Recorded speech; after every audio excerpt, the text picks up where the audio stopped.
This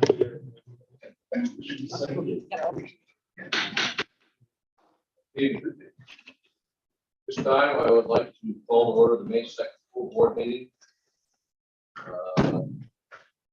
This time would also let us Legislator Margaret Haggard this evening. And I need a motion to suspend the rules of procedure to allow the attendance of meetings telephonically and to include a resolution item number 41. Resolutions. That motion, Mr. Burke, second by Ms. Kern. All in favor? Aye. Opposed? Carried. Next thing I would like is a roll call vote. Kelly, you have that? Reagan, Here. Forsythe, Lightfoot, Here. Sheridan, Here. Smithers, Here. Denisha, Here. Perkins, Here. Akers, Here. Fay, Here. Haggard, Yako, here, Arquette, Here. Terminal, Curran, Here.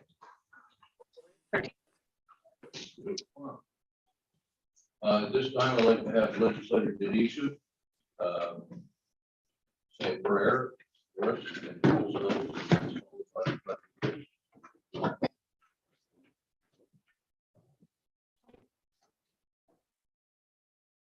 Before I start, this is a prayer that I actually did a year ago, and I felt it was still appropriate. Bow our heads, please. Dear Heavenly Father, this evening we thank you for the opportunity to gather here in your sight as citizens of our great and wonderful nation. Dear Father, we pray the dreadful pandemic that has gripped our nation will soon be over. Let us give thanks to those who have stood on the front lines, helping to protect us. Let us remember those who have been lost. Let us give thanks for those who have survived. Let us recognize that there are no obstacles, large or small, we cannot overcome when we work together. We ask that you grant us the wisdom to make the best decisions during our deliberations, and the courage to stand behind them. When the evening's work is complete, please guide us on our journeys home and grant us all a safe return. For all these things, we ask your blessing through Jesus Christ, your Son, in whose name all things are possible. Amen. Amen. I pledge allegiance to the flag of the United States of America and to the republic for which it stands, one nation, under God, indivisible, with liberty and justice for all.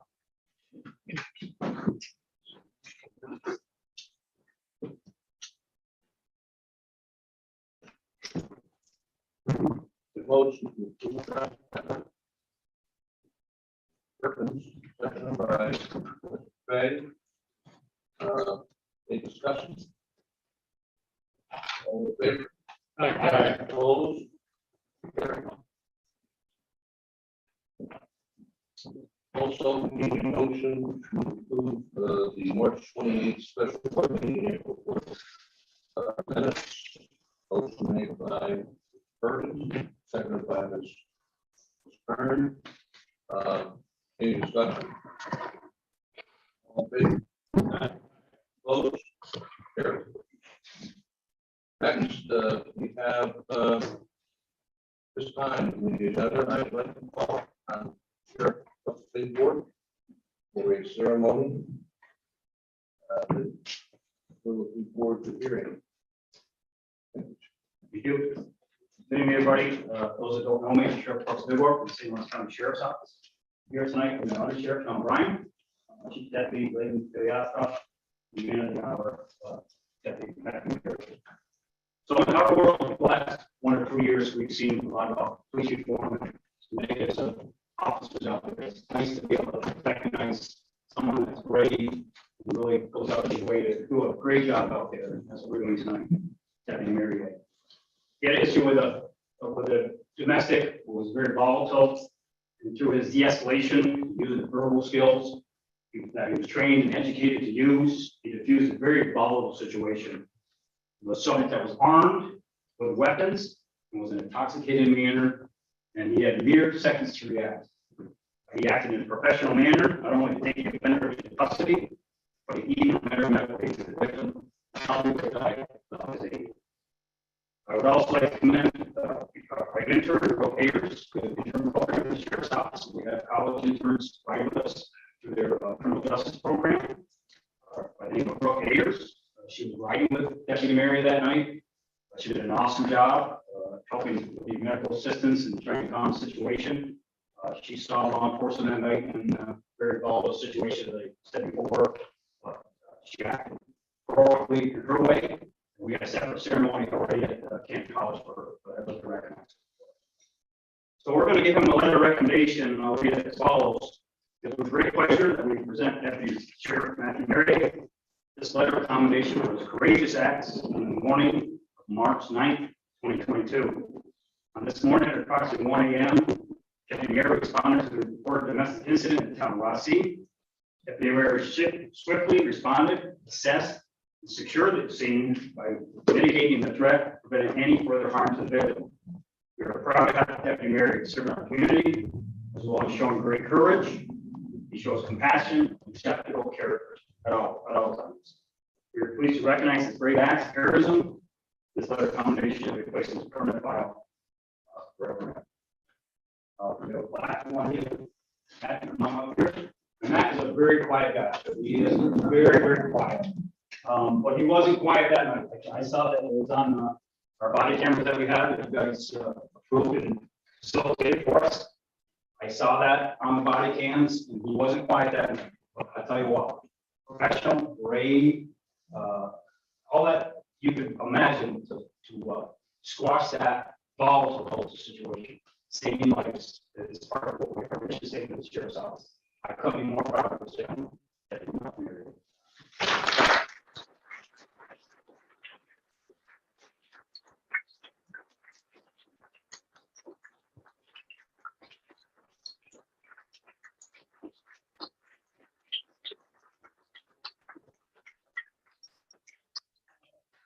We have a pin. This is given only to people that save lives out here. It's a lifesaver pin. Very few ever get this, but when they do, they wear a fire boots. So probably we want to obviously have them wear this every single day.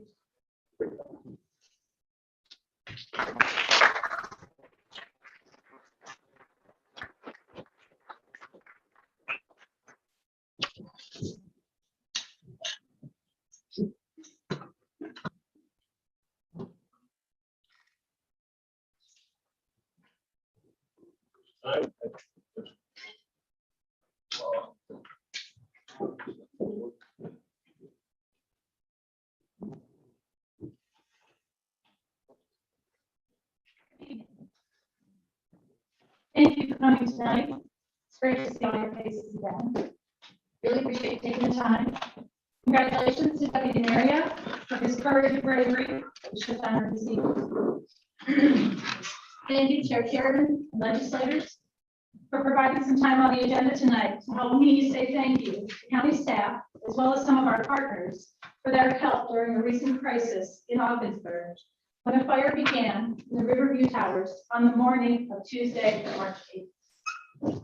Tonight, we honor the finest in our employ, the most compassionate in the work they're called to do, and the people who made the 10 days at Wadham's Hall a relief effort to be proud of. Following this short ceremony, we'll host a reception in the lobby. Among all of those present tonight to be recognized, and a few who did not join us, there was one common theme.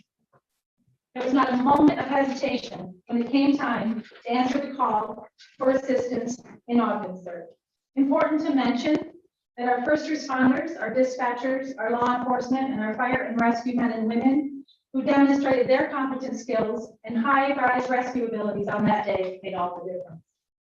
Unfortunately, due to their collective teamwork, no lives were lost and injuries were held to a minimum. Once rescued, our friends in the Ogdensburg School District opened their doors and welcomed anyone who needed a place to go and a meal following their traumatic day. Thank you to the City School District and Superintendent Kevin Kendall for their responsive leadership. With the help of the American Red Cross, who made their way on site immediately, plans began for what would happen next. Quickly, Wadums Hall was identified as a location that was ready, willing, and able to open their doors to anyone without a place to go. Thank you to the Diocese of Ogdensburg and the staff at Wadums Hall. Within hours of the crisis, Wadums Hall staff, with Bill Seymour, prepared and welcomed the displaced residents of the towers. The facility was ideal to meet the needs of a displaced group of people who had just been through a terrible trauma. It was a perfect refuge. By that evening, county staff mobilized and started planning for the unknown. With the Housing Authority working tirelessly to make sense of what had happened, they continued working to make sure all of the residents were taken care of. Thank you to Cheryl and Melissa for staying the course and being great partners with the county. Also, great thanks for Claxton Cover Medical Center sharing nursing staff with us so that prescriptions could be filled and care could be provided. And then there's the public, the generous, kind, loving, worried, North Country kind of caring public who showed up big. We in St. Lawrence County know how to give and to take care of our own. Every aspect and need that we could think of was met before we could finish the request. If anyone has up, it was done. And then some. The donations of all kinds came pouring in and will continue to support the displaced residents until the funds are exhausted. Almost immediately, once on site, County EMS Director Matthew Denner organized and opened a modified emergency operations center in a classroom in Wadums Hall. Office for the Aging Director, Andrea Montgomery, is well known for leaving no gap open when people or compassion is needed. Before March 8th, these folks were residents of the tower, but after that date, they were our people. By name and by room, their needs were quickly established. They promptly directed our efforts with their medical needs taking priority. By the second day, 12-hour shifts were established in 4-hour blocks. We organized staff from 10 departments: community services for mental health and addiction services, staff from adult protective and social services, buildings and grounds, information technology, treasurer's office, planning, probation, public health, the sheriff's office, and the list goes on. And I share with you that the compassion unpacked for the people most impacted was inspiring and so called for in those early days. Our partners from the IDA and the Chamber of Commerce were welcome to work with the volunteers and all of the goods that were shared. Soon, folks from the ARC of St. Lawrence Jefferson with our county staff were instrumental in rearranging their transit schedules and rooted their efforts so that folks without transportation could have access to the city. Similar to the offices mentioned, there were many involved in making everything needed happen at Wadums, and it was a genuine success. We're collectively grateful for the partnerships that allow for immediate response and mutual aid to benefit those in greatest need. We are so blessed to have these folks and many like them who operated in volunteer capacity day after day. To all involved, I extend a big thank you from the county. We could not have accomplished what we did in 10 days without each and every person who showed up and who kept showing up until the job was done. Whether you assisted in providing medication or sent a meal or let us borrow equipment or helped us move that equipment, so many pieces of what makes St. Lawrence County special and the North Country region reminds us there is no place we'd rather be. All in all, over 40 county staff, or 6%, with our partners, contributed to a small part of the overall effort. These were above and beyond the call of public service, and it reflects upon all of your character. We are lucky to have each and every one of you on staff. To our partners, similarly, the call to assist far exceeds the daily efforts provided.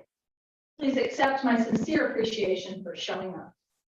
Out of crisis came friendship, then came even more compassion, and most of all, confirmation that good people still exist, and when you need them the most, they show up.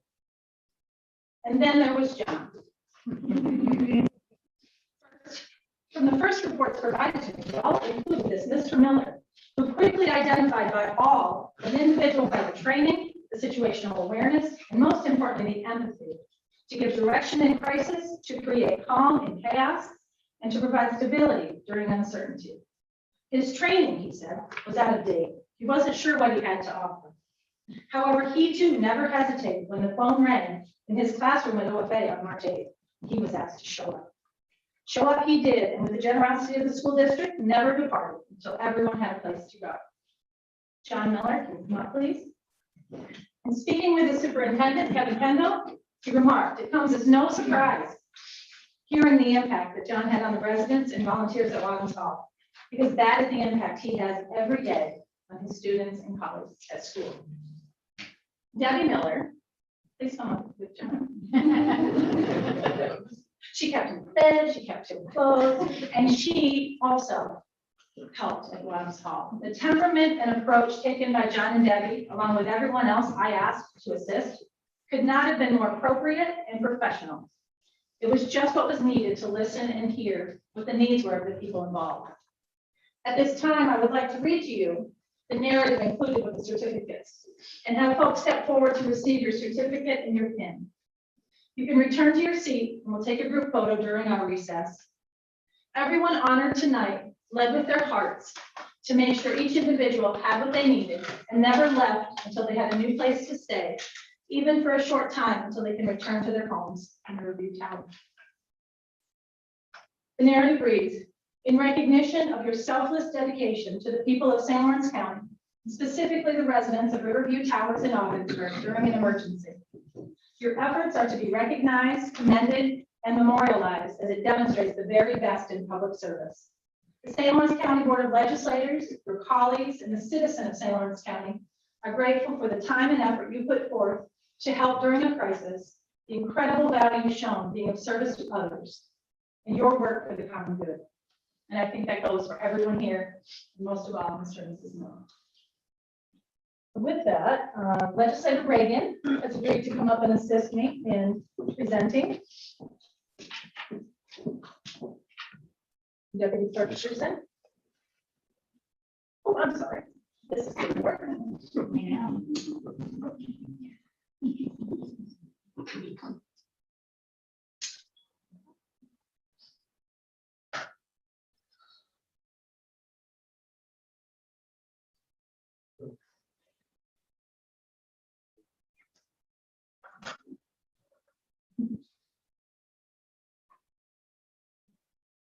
There is.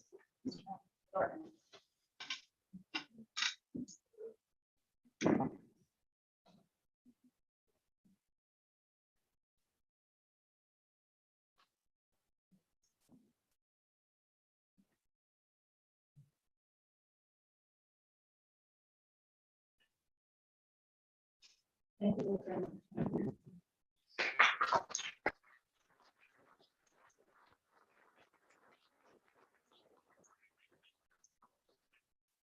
I'll read the names of all of those who joined us tonight, and few were able to attend.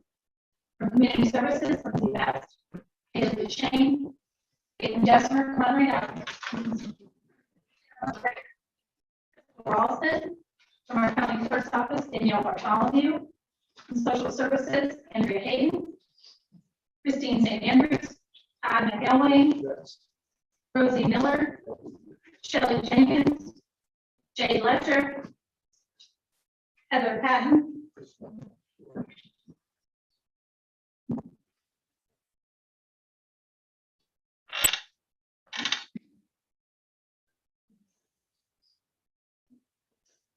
from Information Technology, Lucas Day and David Shaw. From Office for the Aging, Elaine Ames, Cindy Ayer, Marty Weiss, Christiana Dufort, Danielle Durant, Linda Engelbert, Renee Lamolgio, Shelley Murdoch, Heidi Ames, Dakota Kesserly, Jason Fotenhauer, Renee Burwell, Dick Frya, Megan Lasala, Brooke McGill, Drew McNichol. From Public Health, Samantha Weiss, Chelsea Weiss, Harry Trimble, Amber Shepherd, Bridget Conklin. From our treasurer staff, Ray Barney, Sue Smith, Emily Wilson, and from our outside agency partners, Laura Pearson, Jen Hitchman, Bob Oppel from the IDA, John Pinkerton, Frank Joldo, and our senior staff, Matthew Denner and Andrea Montgomery.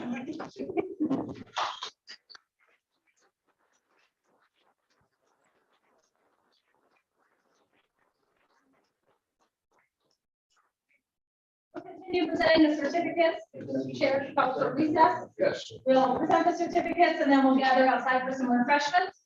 Our apologies for. Thank you very much, everyone, for coming. We're going to have recess.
Reconvening.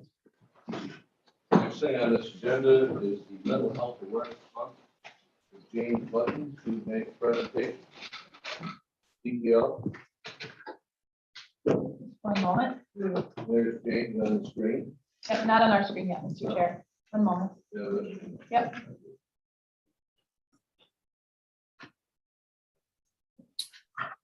Good evening.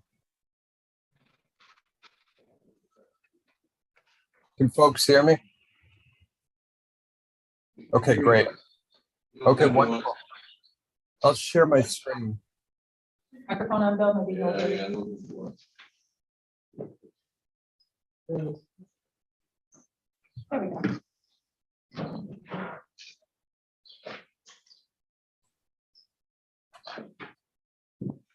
Okay, folks, can everyone hear me? And can everyone see my screen? Yes. Okay, wonderful. Thank you so much to the St. Lawrence County Legislators for inviting me back. I was here about a month ago talking about the new offerings from Citizen Advocates in Ogdensburg. Tonight is going to be a slightly different message. Rita Curran reached out last week, maybe it was a few weeks ago, asked if we could come and speak on behalf of Mental Health Awareness Month. We thought it would be helpful to not only provide a little support, but share some information from the national scan, bring it down to a state level, and talk about local implications. So before I get further into it, and this is quick, maybe 10-minute presentation. My name is James Button. I'm the Chief Executive Officer of Citizen Advocates. On the screen, you'll see an agency snapshot. We're about a $50 million provider headquartered in Malone that provides services for the entire North Country, 6 counties. Our major service offerings are mental health, addiction, but we also provide significant supports in housing, employment, and food security. We employ about 800 full-time staff, and we partner with a number of different regulatory agencies. So what you saw was by the numbers, kind of a snapshot. This is a picture, a map of the North Country and our locations. This is not all of them, but it is many of our main locations. We are North Country people serving the North Country community. So as I mentioned, wanted to just share with the board and all the attendees some of the industry trends and drivers that will shape 2022 and beyond. At the national level, it probably comes as no surprise to those in the room and on the call that addiction and mental illness has skyrocketed due to the pandemic. In 2019, 1 in 10 Americans reported struggling with mental illness or addiction.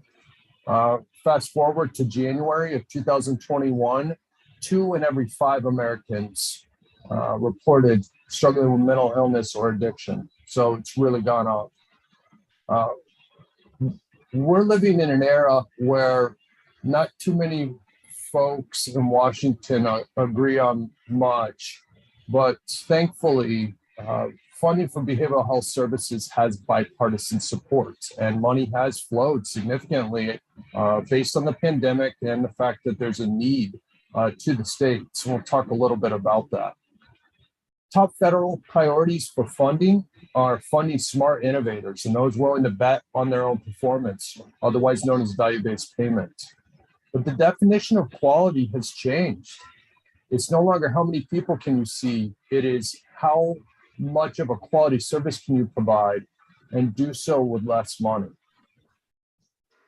At the national level, obviously, Washington informs Albany, Albany informs Canton and St. Lawrence County and vice versa. But as the national trends ebb into Albany, what we're seeing at a state level is that given the significant need, the state is throwing everything they can at the wall in order to build up capacity.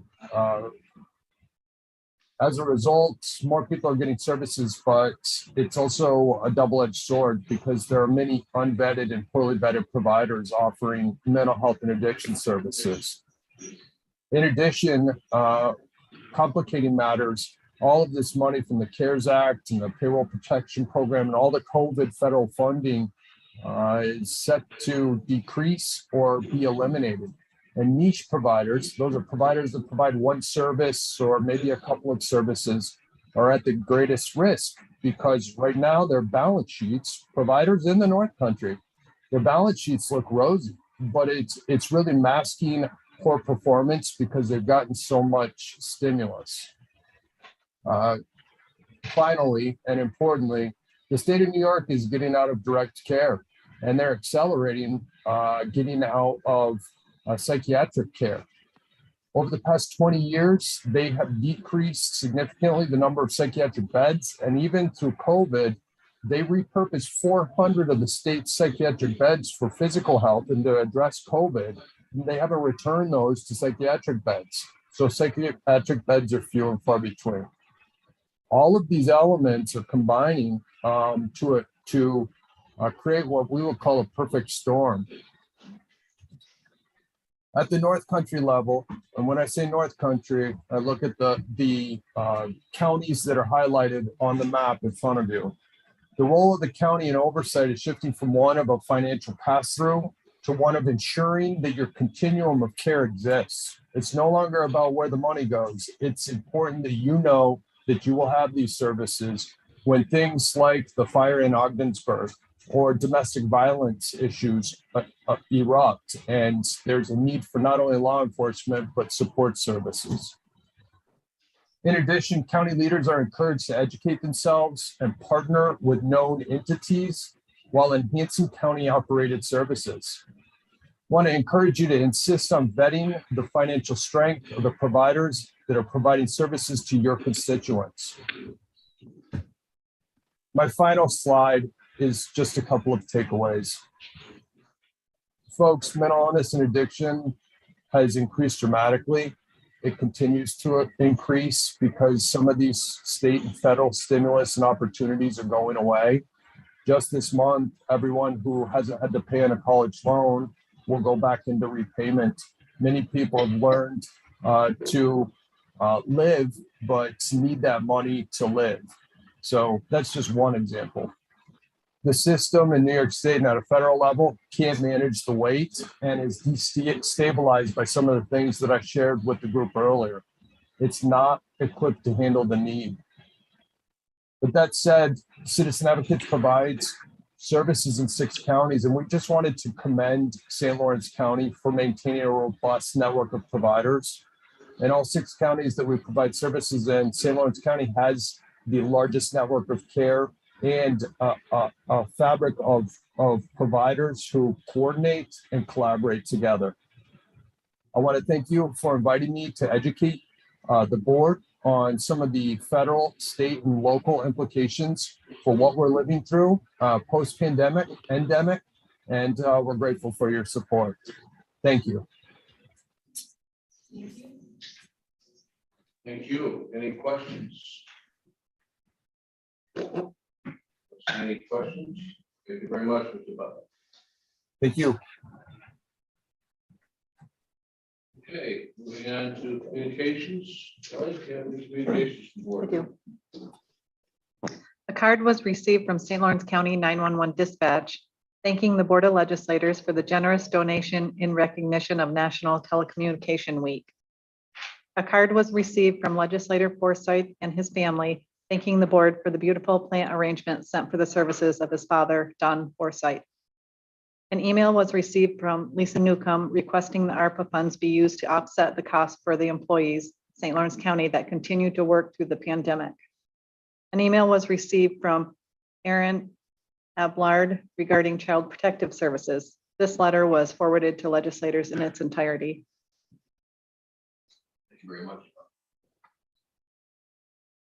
Citizen participation is next thing on the agenda. Is there anyone who would like to speak for the board? Okay. When you come up to the podium, state your name for speaking, and you'll have 5 minutes to do your talk.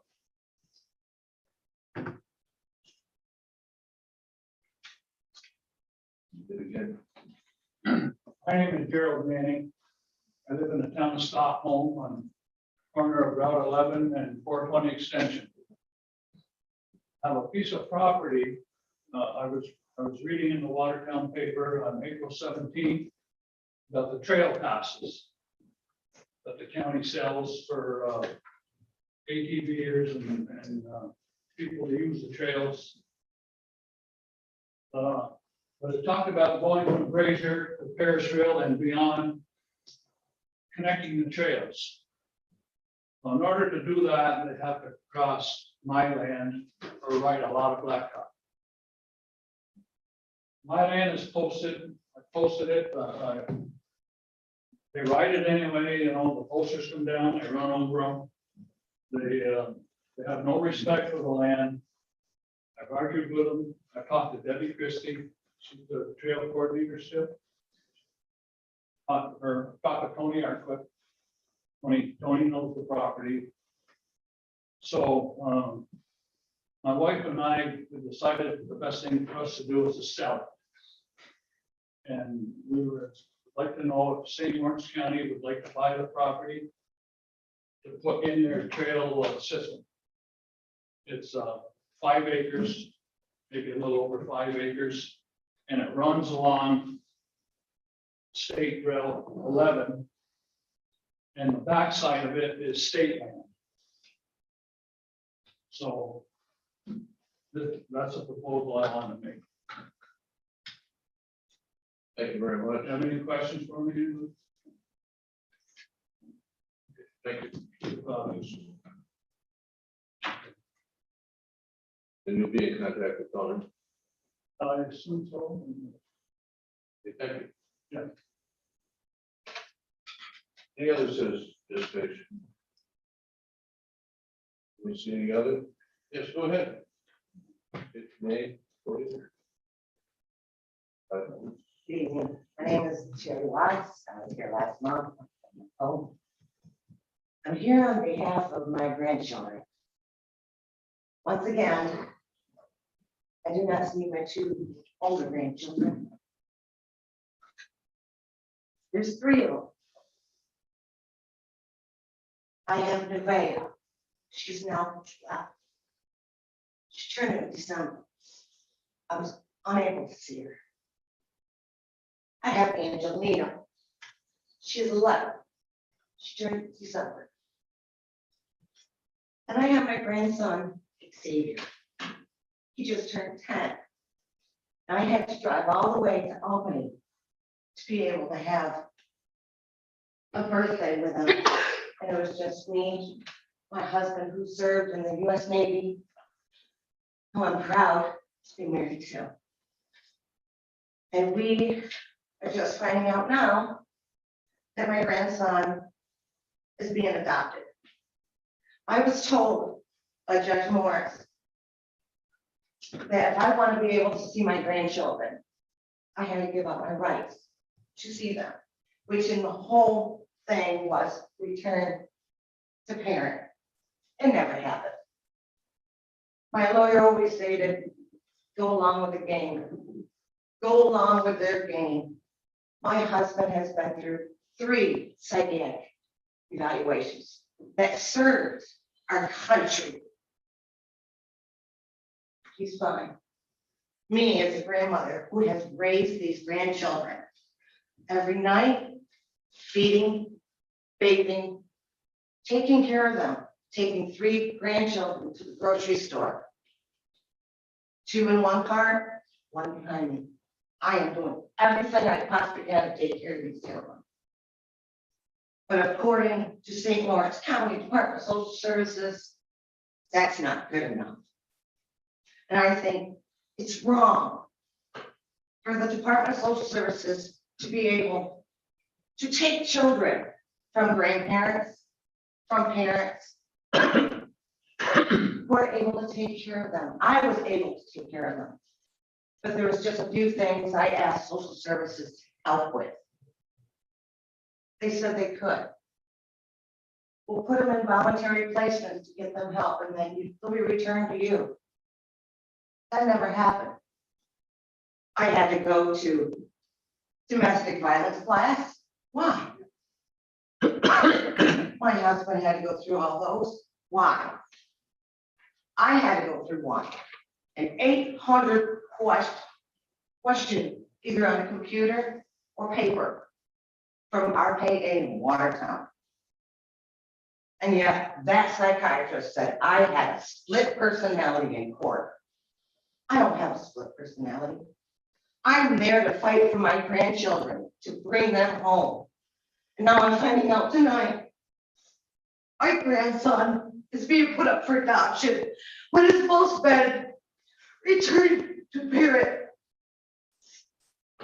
And I think it's wrong that DSS, the Department of Social Services, in 2022 is still able to take children out of perfectly good homes, foster homes. They need to be returned. Each and every one of them. I understand there's certain circumstances with a lot of different families. But on mine, there is no reason why they need to take my grandchildren from me when I ask them for help. And I'm asking you, and I am pleading with you, please return my grandchildren back to me. Because if not, I won't see them until they're 18. And I'm devastated to this point to have every day I have them with me at our table, to eat dinner, go to church, our activities that we do around St. Lawrence County, apple hunting, picking, Christmases, birthdays. I have one, I don't only have 10 seconds left. Nana, Watts, and Herbie Watts. We are the wolf pack. I'm so sorry. Take this up. But please, I'm begging you, please, overturn my case. Help these other families, children to homes. Thank you.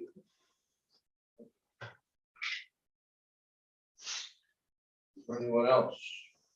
Public presentation. Anyone? So, to resolution.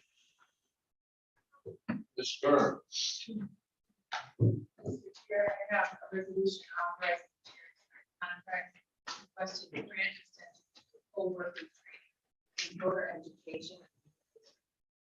Your second. This makes a second. All, any discussion? No discussion? All in favor? Opposed? Carried. Ms. Stern. I have resolutions to chair determining the countywide housing rehabilitation program round number 4 is a type 2 action of the State Environmental Quality Review Act and not subject to the environmental review. And I move this resolution. Seconded by Smithers. Any discussion? Any discussion? All in favor? Opposed? Carried. Ms. Stern. I have a resolution appointing the planning director, Jason C. Botenhauer, as certifying officer for environmental review for the community development block grant. I move this resolution. Seconded by Mr. Denisha. Any discussion? No discussion? All in favor? Opposed? Carried. Ms. Stern. Mr. Chair, I have a resolution authorizing the chair to sign a subrecipient agreement with the Developmental Authority of the North Country for delivery of countywide housing rehabilitation program, round number 4, and I move this resolution. Seconded by Mr. Perkins. Any discussion? Any discussion? All in favor? Opposed? Carried. Ms. Stern. Mr. Chair, I have a resolution modifying the 2022 budget for conflict defender's office for computers, and I move this resolution. Seconded by Mr. Smithers. Any discussion? No discussion. We have a roll call vote there. Smithers, Yes. Denisha, Yes. Perkins. Yes. Akers. Yes. Day. Yes. Piyako. Yes. Burke. Yes. Arquette. yes, Terminelli. Yes. Curran. Yes. Reagan. Yes. Forsythe. Yeah. Lightfoot. Yes. Sheridan. Yes, 14 yes, 1 absent. resolution carries. Ms. Kern. That's right. You missed a resolution. Number one. We did. Well, number one and number two. Proclaiming the month of May, mental health plan. That's the That's the next one. resolution in my packet. The next resolution I have is approving St. Lawrence County affirmative action. No, That's No. the way it's Approving the month of May. I have month of May. The paper copies are probably incorrect. Well, the next one I read will catch us up, and then the one after that is the affirmative action. Fair enough. Fair enough. Did we vote on the last one? We're finished there? Okay. Mr. Chair, I have a resolution proclaiming the month of May 2022 as Mental Health Awareness Month. Move that resolution. Seconded by Mr. Perkins. Is there any discussion? Yes, go ahead, Mr. I'd just like to say that I'm quite surprised at some of the statistics contained in this. And that we were presented with, in tying it to the COVID that we've seen only makes us realize how much of an effect this has had on us as a population. 40% of adults reported struggling with mental health or substance abuse. That gets my attention.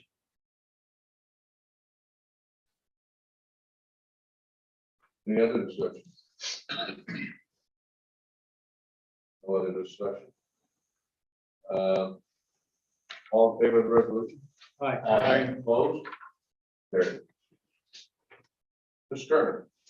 Mr. Chair, I have a resolution approving St. Lawrence County Affirmative Action Equal Employment Family Medical Leave Act / Americans with Disability Plan as amended. And I move this resolution. Seconded by Mr. Perkins. Any more discussion?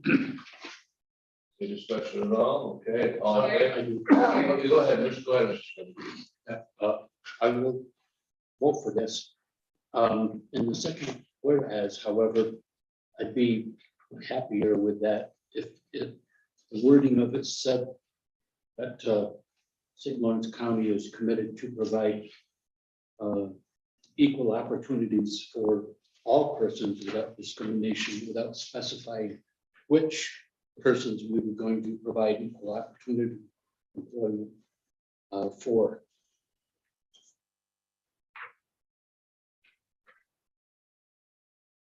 Want to make an amendment to it? If that would be acceptable to the other legislators, I would make that amendment. Ms. Kern, if there's any response in terms of your resolution? I would say whatever the will of the board is for So there's an amendment on the board by Mr. Smithers to make the change. Could you repeat the change one more time? I would move to amend the resolution to state in the second where that and demonstrates the commitment of St. Lawrence County to provide equal employment opportunities for all persons without discrimination. Instead of specifying which persons we were going to provide equal opportunity employment for.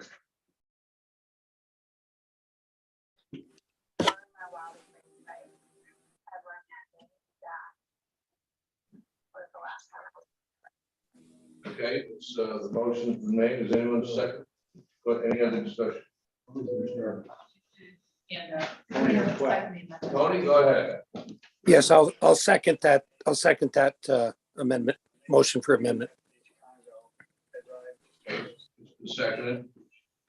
Mr. Forsythe. Is this a discussion now? Yes, go ahead. Well, my question would be to the county attorney, what does this do to the resolution again? To the logic behind it, just Go ahead, Mr. Thank you.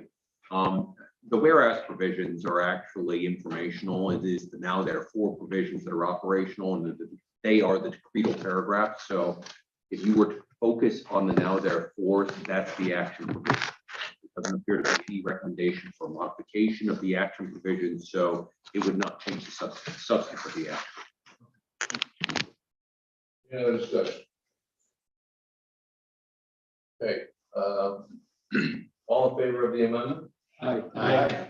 Any opposed? Mr. Terminelli? Okay, one vote against it. Anyone on the screen? Okay. Okay, the amendment is carried. Now, on the proposed, on the change resolution and on the amended resolution, is there a second? Ms. Kern? And all in favor? Aye. Opposed? Mr. Terminelli? Any other discussion? Carried. One vote, yes. Okay. Yeah, Ms. Kern. Mr. Chair, I have a resolution authorizing the chair to sign an agreement establishing the Oscogachi River Advisory Council. Smithers, seconds it. Is there discussion? No discussion. All in favor? Aye. Opposed? Carried. The Lightfoot. Mr. Chairman, I offer a resolution authorizing the chair to sign a contract with St. Lawrence Health for morgue and laboratory services to move for its adoption. Second by Ms. Kern. Any discussion? Don't see any discussion. All in favor? Aye. Opposed? Carried. Mr. Lightfoot. Mr. Chairman, I offer a resolution authorizing the chair to sign contracts with funeral homes for transportation services for the coroners program and move for its adoption. Second by Mr. Forsythe. Any discussion? No discussion. All in favor? Aye. All opposed? Carried. Lightfoot. Mr. Chairman, I offer a resolution authorizing the chair to sign a contract with Dr. Samuel Livingstone for pathology services for the coroner's program and move for its adoption. Second by Ms. Kern. Any discussion? No discussion. All in favor? Opposed? Carried. Lightfoot. Mr. Chairman, I offer a resolution modifying the 2021 Public Health Department budget for the Public Health Coroners Program and move for its adoption. Seconded by Mr. Reagan. Reagan. And any discussion? No see any discussion. Do we have a roll call, Kelly? Denisha, Yes. Perkins. Yes. Akers. Yes. Fay, Yes. Yaco, Yes. Bert, Yes. Arquette, yes, Terminelli, Yes. Kern, Yes. Reagan, yes. Forsythe, Yes. Lightfoot, Yes. Sheridan, Yes. Smithers, Yes. 14 yes, 1 absent. Carried. Lightfoot. Mr. Chairman, I offer a resolution authorizing the chair to sign contracts with Quadrant Viral Testing LLC and Syracuse University for wastewater surveillance and data analysis. And move for its adoption. Moved by Mr. Burke. Any discussion? Smithers. Yeah, last week, when Jolene was giving us some more information on this program, I asked her the question of what they were going to test water for in addition to COVID. And she indicated they were going to or currently testing for drugs in the water. Could that be clarified? Jolene Are you on?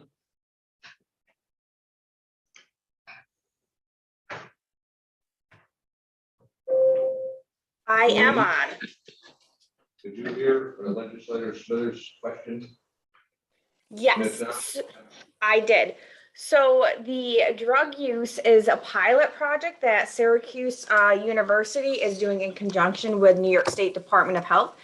I was able to meet with the state and the person in charge at Syracuse University this past week. And I do believe we will be able to get our current existing site in Messina included in the drug pilot project. It will be a 3-month-long study. And then they will be rolling it out to the rest, well, not to the rest of the state. There will be 100 different sites that they have funding for in New York State, and they will be working on additional funding from the CDC for that. So currently, most of these sites will only be for the COVID surveillance, but we are hoping that it will go towards more with the drug use. And by getting the Messina site included, it should give us a baseline for now to see where we end up as we start in public health and more with community services to resume, and with community services starting additional services in the community to see what type of change we're making, to see if we're affecting the drug use in that population. But currently it is just COVID. Burke. Jolene, you probably answered this last week, but I can't recall. And is there a difference whether there's one that tests positive, when you're doing it? If there's one that tests Like when you do the sampling, if there was one person who used the system that was positive versus say 50, would that show in your test results? So it won't show how many. Currently in your Google Drives, every week right now we're getting one. We have one sample that the state is currently paying for that's being done out of Messina. So you can see where it's just been detected and where it has quantifiable detection. And you can see where it compares us to the rest of the state. There is currently a graph in there that in 2 weeks, they are updating the language on it to make it more readable for that. But I don't know if necessarily if just one person in a whole village would show as detected, but it does help to show the quantifiable versus just detected, to show the levels, like higher or lower levels within the community. And it does show on the graph if it is getting higher or lower compared to what the previous sample was. Mr. Smithers? In the whereas next to the bottom resolved, it mentions grant funding, contingent on grant funding. Can you give us an estimate on how much this contract would cost St. Lawrence County for the length of this contract through December 31, 2023? Yes, so with the sites that we have picked out, and this is pending that the sites agree to do the treatment to do it, the villages, and Potsdam and Canton had done it previously, and I believe Governor had as well. So with doing 2 sites at Governor, Canton, Potsdam, and Ogdensburg, and doing 1 additional at Messina, it's right around $93,000, depending on when we start. I did speak with the state about the potential for picking up some of the smaller sites, as that was brought up as a concern. They are working to see with the smaller sites, which ones have the flow in order where they have a continuous flow with their wastewater treatment plants to see if the sampling would be conducted. So there might be an additional site or 2 that we would go to pick up based off of interest in the smaller communities.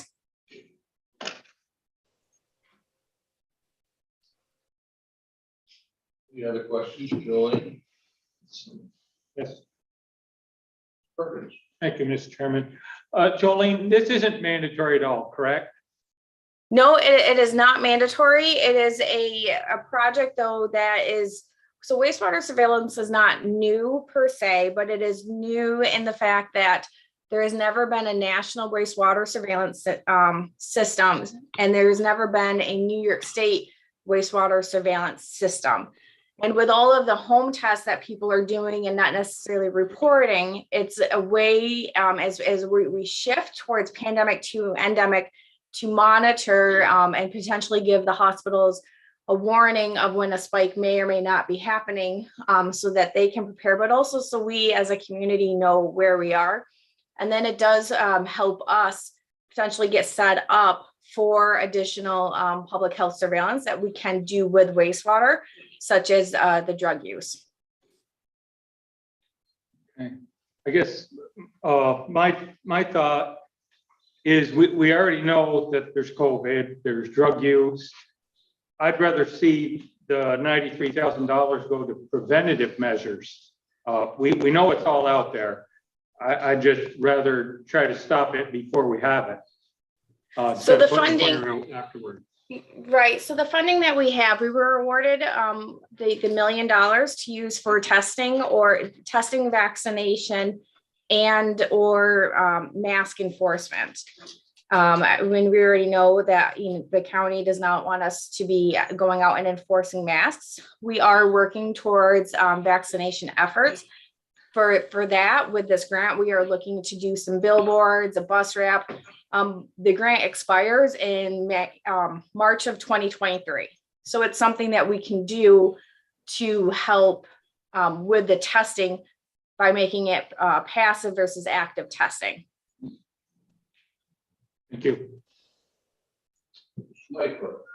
Jolene, I'm not clear from what you have said, how much money is available for this grant that will come to St. Lawrence County?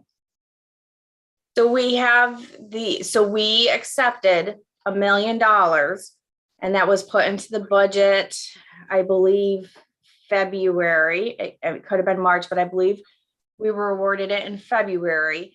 And the money has to be spent on those 3 items. If I may. Just go ahead, Mr. Lightfoot. So if you had the money in your pocket today, do you have sufficient staff in order to carry out what is going to need to be done to justify getting that grant? So the collection is done by the individuals at the different treatment centers. At no cost to the county? So we pay the $225 per sample. That is all covered by the grant. Okay, so is there, if I may, Mr. Just go Chairman, ahead, Mr. Lightfoot. is there any monies in that $1 million grant available for salaries and fringes? It's not available for any existing staff. It does help cover staff that have been hired. So the part-time nurses that we have hired fall underneath this grant. So it covers their salary completely. We have an additional public health specialist that is partially funded through this grant and partially funded through another public health specialist. We also have a keyboard specialist that was a new position that is funded by this, and all of the overtime that the department has put in is funded by this. Thank you very much. You're welcome. Any other discussion? No discussion. Would you like a roll call vote on this?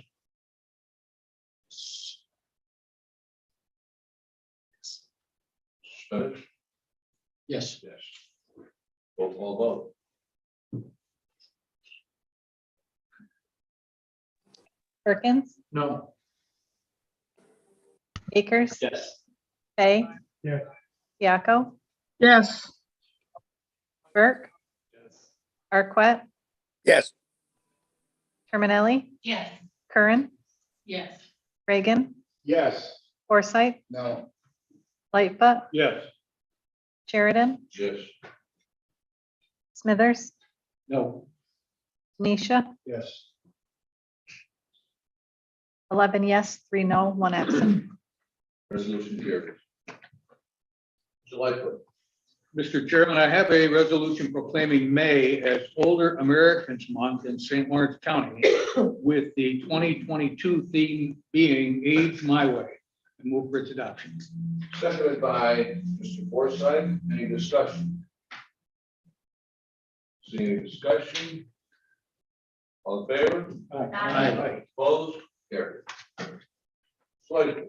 Mr. Chairman, I have a resolution authorizing the chair to sign a memorandum of understanding between the Department of Social Services and the St. Regis Mohawk Tribe Office for the Aging, and move for its adoption. Seconded by Mr. Kern. Any discussion? No discussion. All in favor? Opposed? Carried. Slide vote. Mr. Chairman, I have a resolution accepting the king-size heartwarming Young Hero grant from the Allstate Foundation and Youth Service America and modifying the 2022 budget for the Youth Bureau, and move for its adoption. Second by Mr. Kern and Mr. Manelli. Any discussion? Seeing discussion, roll call, Kelly. Akers, Yes. Fay, Yes. Siako, Yes. Burke, Yes. Arquette, yes, Terminelli, Yes. Curran, Yes. Reagan, Yes. Forsythe, Yes. Lightfoot, Yes. Sheridan, Yes. Smithers, Yes. Denisha, Yes. Perkins. 14 yes, 1 absent. Resolution carried. Mr. Lightfoot. Mr. Chairman, I have a resolution authorizing the chair to sign a cooperative agreement with the North Country Initiative for Promise Practices Funds and modifying the 2022 budget for community services, and move for its adoption. Seconded by Mr. Kern. Any discussion? Don't see any discussion. I'll roll call vote. Fay, Yes. Siako. Yes. Burke, Yes. Arquette, yes, Terminelli. Yes. Curran, Yes. Reagan, Yes. Forsythe, Yes. Lightfoot, Yes. Sheridan, Yes. Smithers, Yes. Denisha, Yes. Perkins, Yes. Akers. Yes. 14 yes, 1 absent. Resolution carried. Mr. Lightfoot. Mr. Chairman, I have a resolution authorizing the chair to sign a contract with Coordinated Care Services Incorporated for the preparation of the 2021 Consolidated Fiscal Report, and move for its adoption. Seconded by Ms. Kern. Any discussion? No discussion. All in favor? Opposed? Carried. Mr. Lightfoot. Chairman, I have a resolution urging Governor Hochul and the New York State Legislature to implement a plan to gradually eliminate the county fiscal responsibility for preschool special education and summer school special education programs, and move for its adoption. Second by Kevin Akers and Ms. Kern. Any discussion? Mr. Smithers. I have a question regarding the fourth whereas under this. My question is, it says the state has enacted legislation to provide universal kindergarten for all age eligible children in New York State. Could you tell me what that means? Because I didn't know that the state provided universal pre-kindergarten for all children. Is that something new? What does that mean? The chairman of the services would like to answer that question for you. Go Mr. ahead. Chairman, I would think that perhaps the law has been passed but not signed by the governor. That would be my guess. In response to that. Is that a good enough answer for you, Mr. Smithers? I'm curious as to what Mr. this is Akers going would to like to be. help out. Go ahead, Mr. Akers. In support of the document, this is the resolution is, what they're basically is inferencing is that the state has gone ahead and they're committed to 100% funding for UPK, which when I was on the school board was just beginning. We were one of the, one of the first schools to have UPK, which is taking kids at the age of 4 into like a developmental kindergarten. The kids used to playing together and be under classroom instruction. But actually, the true authority on this would be Nicole Terminelli, who works within the system. I would defer to her. So yeah, currently Universal Pre-K or UPK as it's oftentimes called is a fully funded program for New York State. Schools can opt whether or not they want the Universal Pre-K program. And most of the school districts in St. Lawrence County do offer it right now. The enrollment continues to increase. So as the maximum number is 18 students in one of those classrooms with 1 instructor and 1 teaching assistant. So as enrollments, as state allows in school districts and they expand the program, the state budget funds that program. So as many children as we can get access to that pre-kindergarten experience so they can learn some of those fundamentals, and as Mr. Akers implied, the social skills needed to be a kindergartner that has to sit at a desk and has a curriculum that they have to work within, and they have to work with their peers in a classroom setting. But that's currently a program that's in place. I think the resolution mostly speaks to the fact that some of these programs were promised a higher threshold of funding through New York State and were first implemented, and like many programs, as the budget works its way through, they kind of change that funding and that revenue stream and they push it off to the counties. So just looking to them in the future to take back some of that fiscal responsibility when they first implemented these programs. How's that for a thorough answer? And I would defer to Ruth to add anything else, Doyle, anything else that I may have missed. So I think the parallel that's being attempted to be drawn here is that there are other programs the state provides, and our ask is that the county kind of be taken out of the loop on this. So the budget in July of 2021 was 970 million. The enacted 2022 budget sets another 105 million aside for this function. So I think part of what the ask here is for the state to continue to fund and also to take the county out of the loop. Any other questions or discussion? All right, all in favor? Aye. Opposed? Carried. Go ahead, Mr. Lightfoot. Mr. Chairman, I have a resolution urging the governor and New York State Legislature to restore critical state funding support for child welfare services, safety net program, and to fully fund the recent foster care rate settlement with state resources and move for its adoption. Seconded by Ms. Kern. Any discussion? No discussion? Yes. Oh, you're here. Okay, but you're raising your hand, Kevin. No discussion. All in favor? Aye. Opposed? Carried. Great. Mr. Chairman, I offer a resolution approving New York Transportation Supplemental Agreement number 1 for preliminary design for Daisy River Road Bridge over the Grass River, PIN number 3341-820, PIN number 775332. I move this resolution. Second by Mr. Denise. Any discussion? No discussion. All in favor? Opposed? Carried.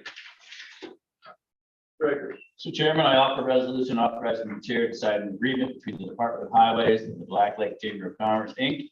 for an information center to be built and maintained on the county material storage site in the town of Morristown. I move this resolution.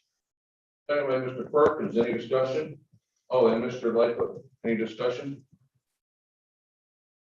Don't see any discussion. All in favor? Opposed? Carried. Breakers. Mr. Chairman, I offer a resolution approving the issuance of the Genesee County Funding Corporation in one or more series as part of a plan of finance of up to $275 million, principal amount of revenue bonds, Rochester Regional Health Project, Series 2022, of which up to $121,700,000 principal amount shall be used to finance the North Country project as defined herein. Move this resolution. Seconded by Mr. Dave Forsythe. Any discussion? Any discussion? How about a roll call vote?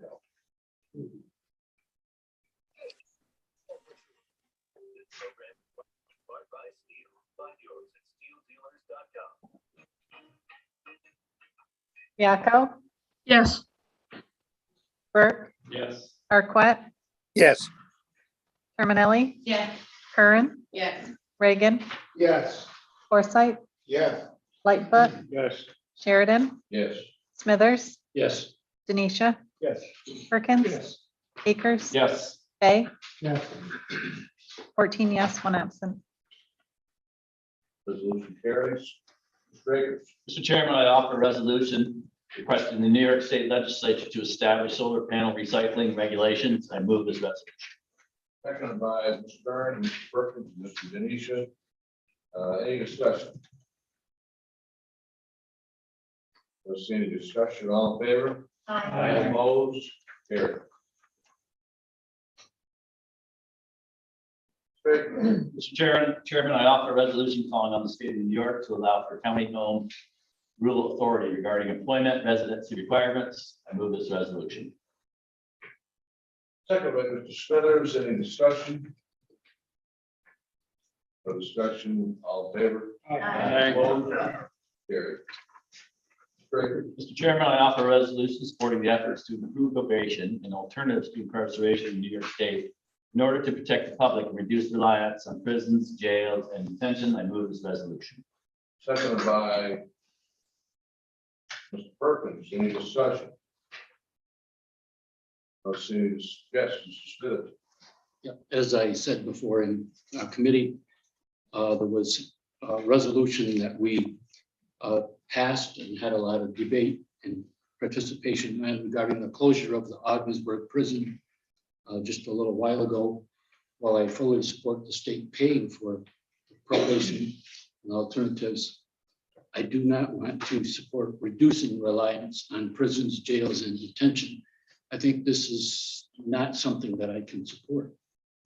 I don't want to see more prisons being closed, and I do think that closing Ogdensburg prison was sad for the Ogdensburg community. So I don't like that part of the resolution. So I can't support that. Any other discussion? Any no other discussion? All in favor? Aye. Opposed? No. No. Tim Bay, Forsythe, Kevin Akers, Mr. Reagan, Mr. Smithers. And Ms. Kern.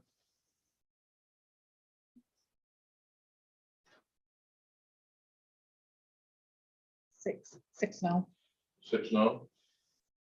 6 no votes. The votes have it.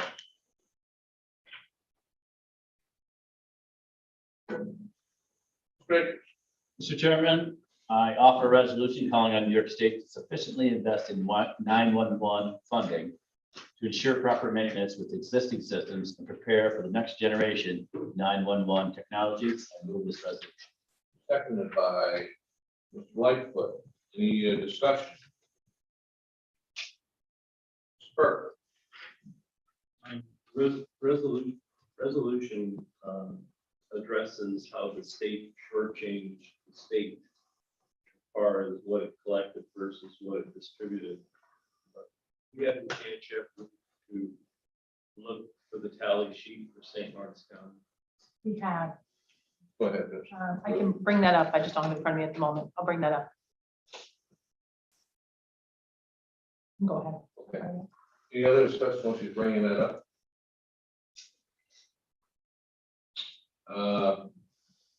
All in favor? Aye. Opposed? Carried. Great.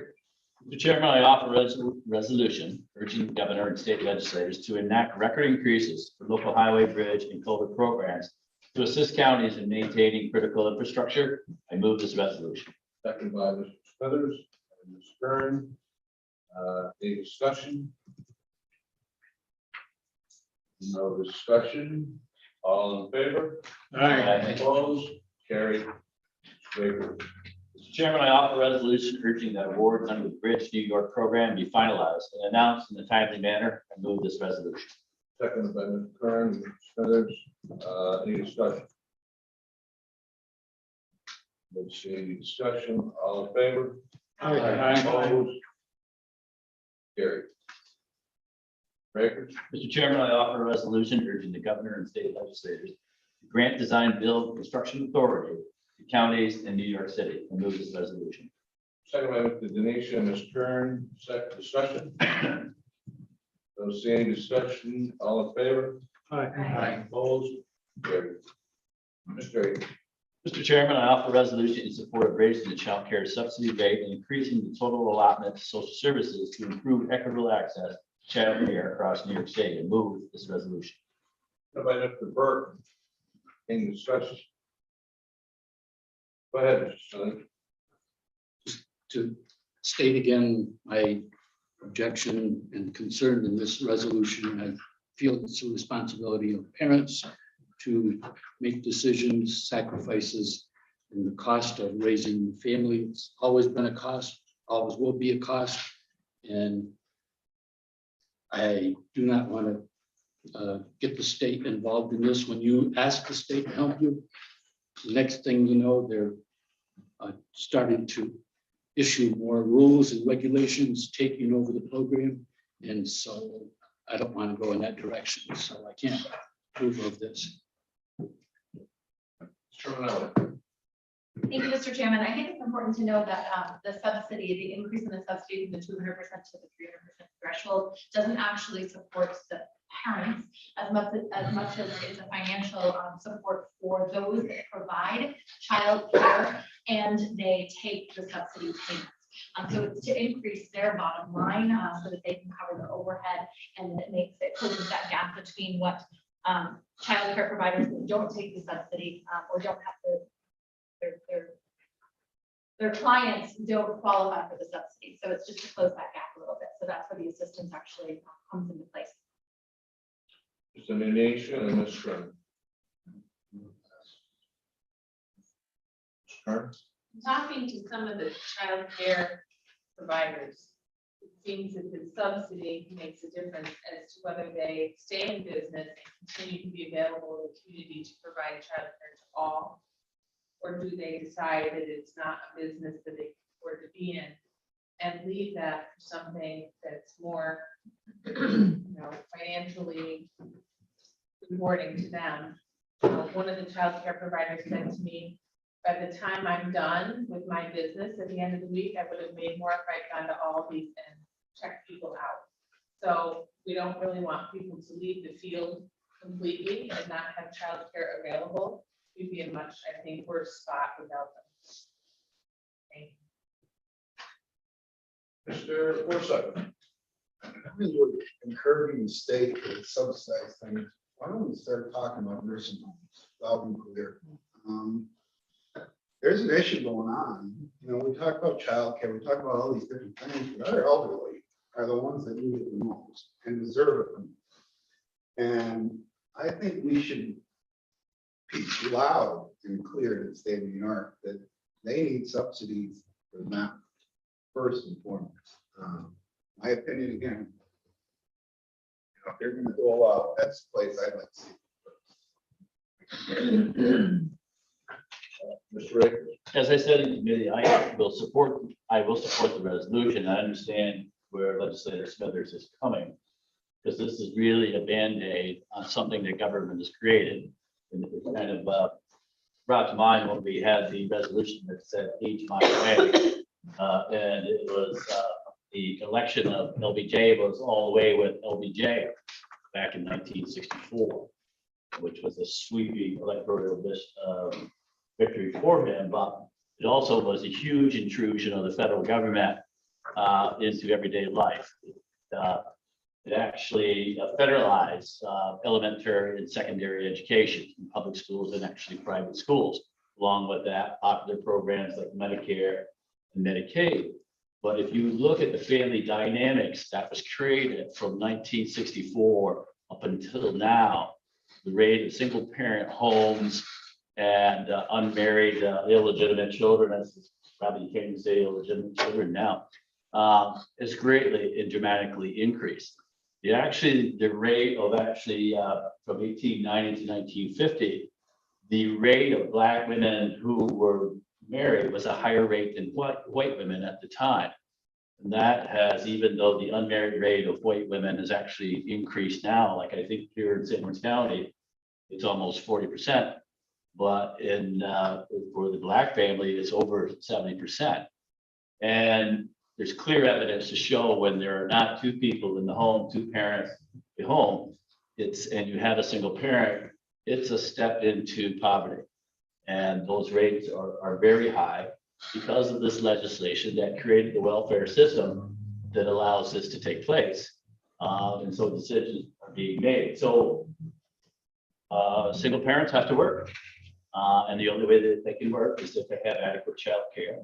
In the ARPA monies, we have committed $200,000 to creating a fund to provide training for child care providers, which is greatly needed. And I think it's kind of the reason why UBK actually came into being also, that even though it destroyed all the daycare, the private daycare centers in my town, in Madrid and Waddington, it provided an outlet for parents where their children got on the bus, they're taken care of for a half day, actually even fed, and provided with supervision, of course, at the taxpayer's expense. So we can go into the argument about whether it's not to have a parent, either female or male, actually being home with the child. There's certainly benefits to that. Mr. Forsyth was able to do that. My wife was able to do that. And I think our children greatly benefit. But speaking to the resolution, this is providing subsidies, increasing the subsidies so that we can adequately maintain childcare.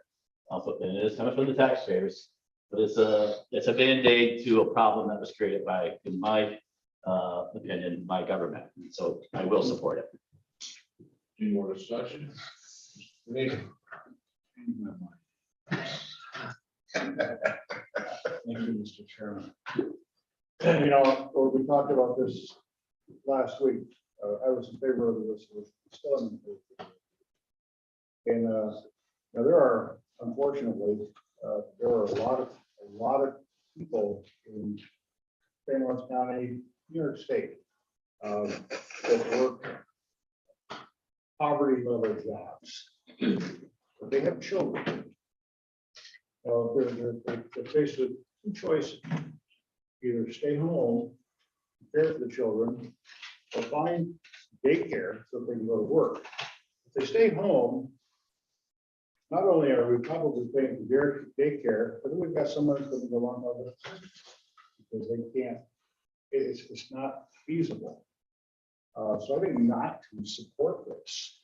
It all depends on which pocket you want to take the money in. Another discussion. Yes, Mr. Gregor. Just a little bit of data that I was able to look up. We've got basically here in St. Lawrence County, we have with the census of 108,505 people. We actually have 20,871 where there is a husband and wife in the household.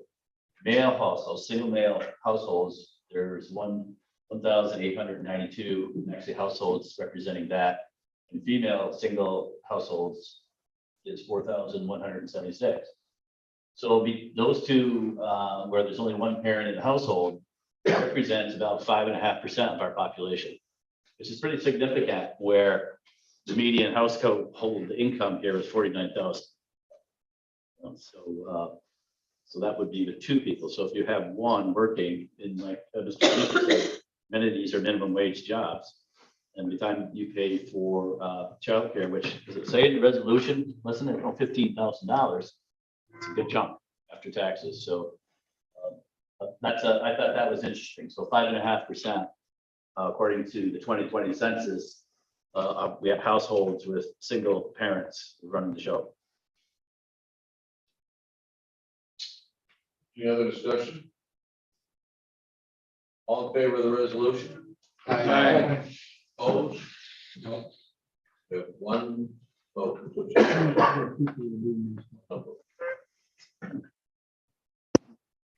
Great. Mr. Chairman, I offer a resolution accepting the ARPA committee recommendations for the American Rescue Plan Act funds. I move this resolution. Second by Mr. Denisha. Any discussion? Mr. Burke. I don't support the resolution. I think there are many good things in the recommendation from the committee. I just don't feel that there was enough good back to directly to our public. Different forms, but not directly. to our public. So, Any other discussion?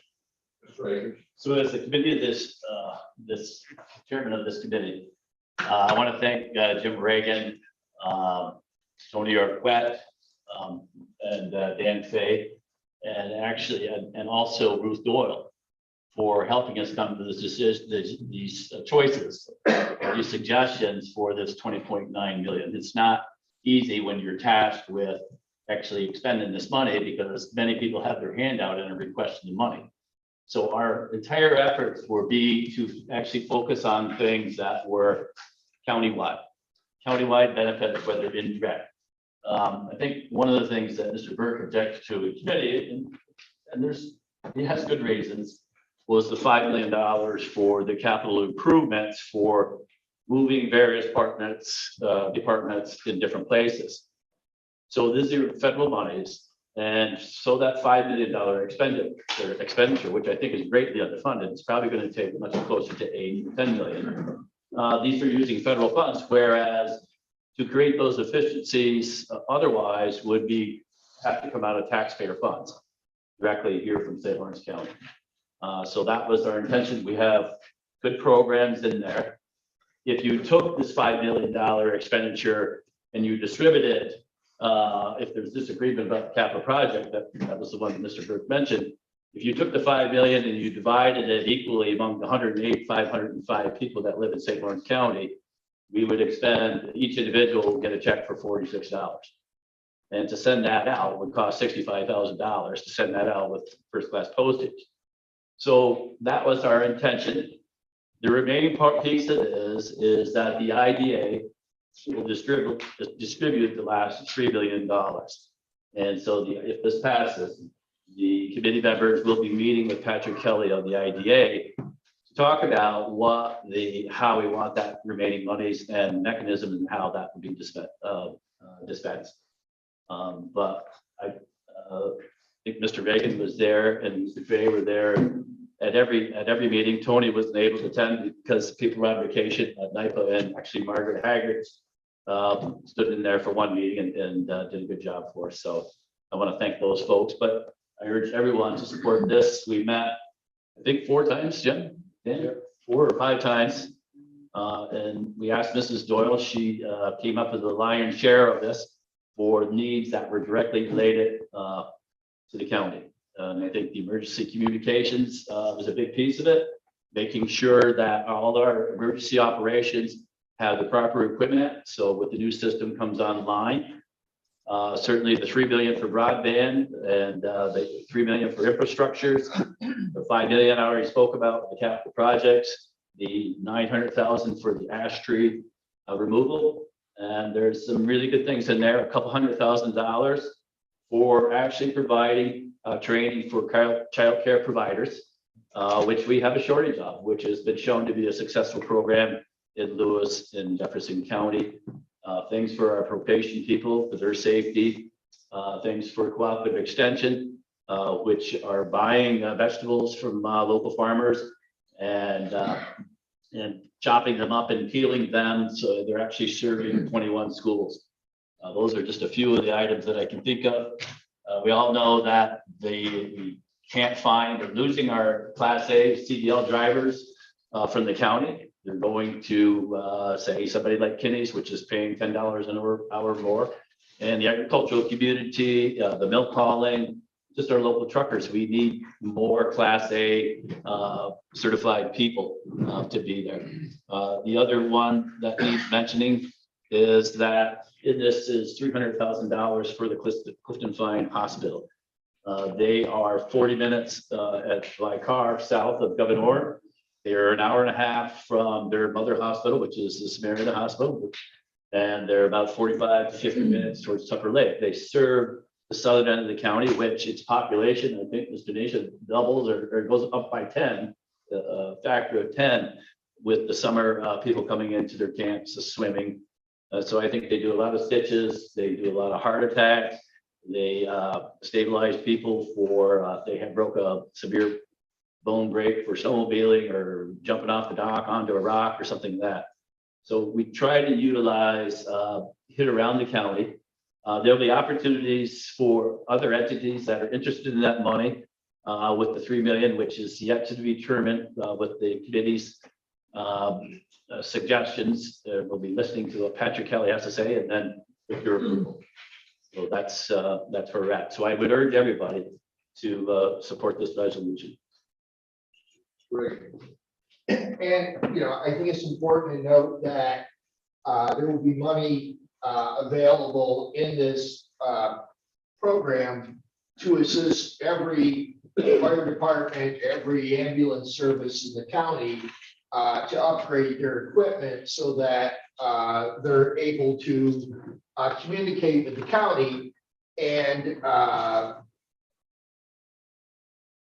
upgrade their technology. In this day and age, having up-to-date technology is incredibly important, especially in the communications field. And for too long, too many of our departments, emergency services people, I should say, you know, have struggled to come up with the funds that they need in order to respond to the emergencies in their community. This will also allow us to work on our own 911 center to make it responsive and better equipped and better laid out for to respond to emergencies throughout St. Lawrence County. You know, my own community of Ogdensburg has been urging the county to work with them to take over some of the dispatch services. By doing this, we will be able to improve our center so that the county can eventually take over services for Ogdensburg and other large communities around the county. And you know, just as Kevin has said, you know, our goal was to try to use this once in a lifetime federal funds to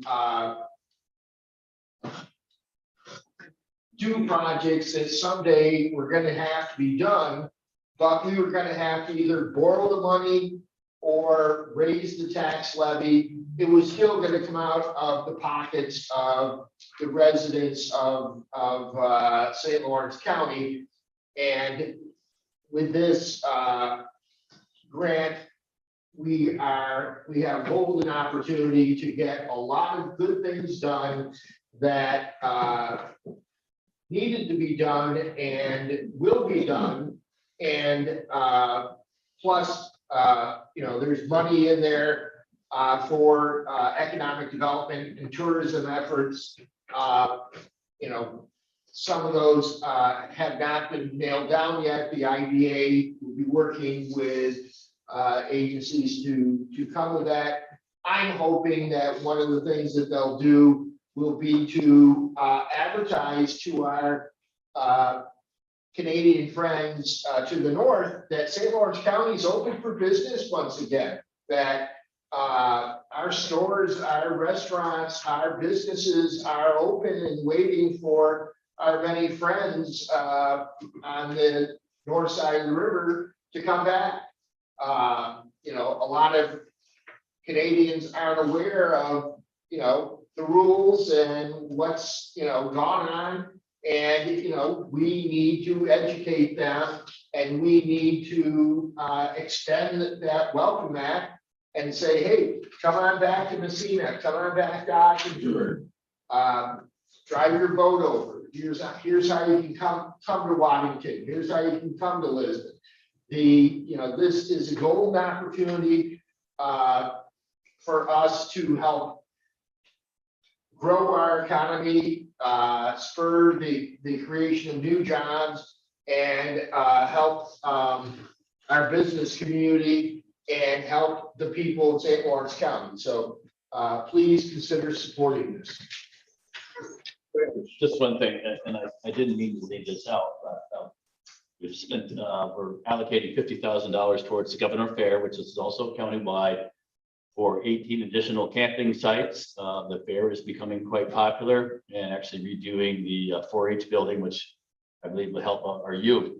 But the thing that I wanted to mention is that we have in this bill provided $100,000 for tuition for EMTs, and EMTs are insurance supplies.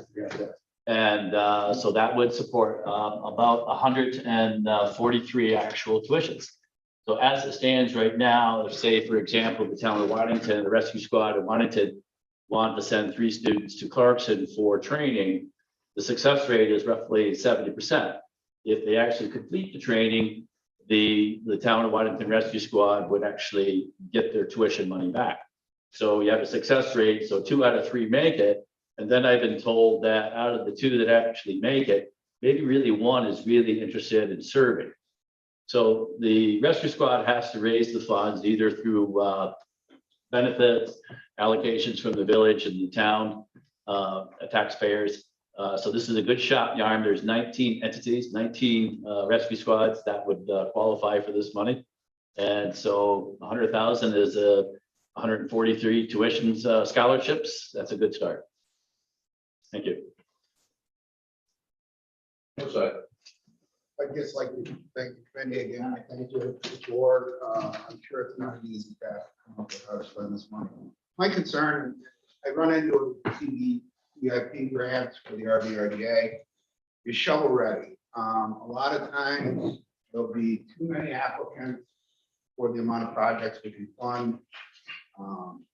And sometimes those projects that do get approval don't go through and don't proceed forward. How do we plan on, is there a time frame we're thinking of for these, and how, to make sure this money gets into where it's going to go as fast as possible? Has there been any thought to that process yet? Great. So it is a 4-year plan. 1 year has gone by. I would defer to Mrs. Doyle. She could probably answer. We have 3 years to expend this. Mrs. Doyle, could you provide assistance? Okay. So I was able to go ahead and meet with Patrick Kelly last Friday and talk about the urgency. I think one of the things that the committee talked about early on was, or at least I talked about to them, was the idea that we'll receive the second tranche of funds, as they're referring to them, this summer, nearby to the year mark where we received the first. And the hope is that all of those funds will be appropriated by that time. It may mean they're going to be spent in 24, but at least they'll be spoken for in that way. So I expressed that to Patrick. The interest would be in getting that 3 million, which, much like the RVRDA process, they have infrastructure we don't have to be able to make those communications and get those applications, even if you will, to make those determinations with the committee. Evan, I'd just like to say thank you for sharing the committee. I think that the plan looked like a well thought out plan, fair, and I think we did a good job of focusing on getting the biggest bang for the buck with this money. Well, thank you, Mr. Chair. I would like to thank my members, Mr. Reagan, Mr. Fay, Mr. Arquette, and also Mrs. Hager. Did a fine job. Thank you. Okay, now, is everybody in favor of the resolution? Aye. Anyone opposed? Mr. Burke? One person opposed. Carried.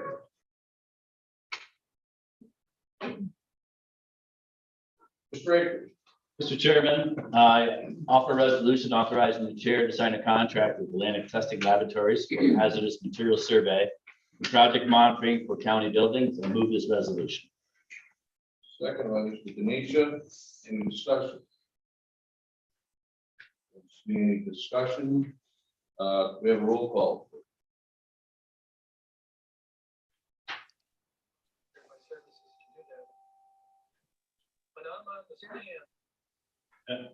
Yes. Arquette, yes, Terminelli, Yes. Curran, Yes. Reagan, Yes. Forsythe, Yes. Lightfoot, Yes. Sheridan, Yes. Smithers, Yes. Denisha, Yes. Perkins. Yes. Akers, Yes. Fay, Yes. Viaco, yes, 14 yes, one absent. Resolution carries. Mr. Akers.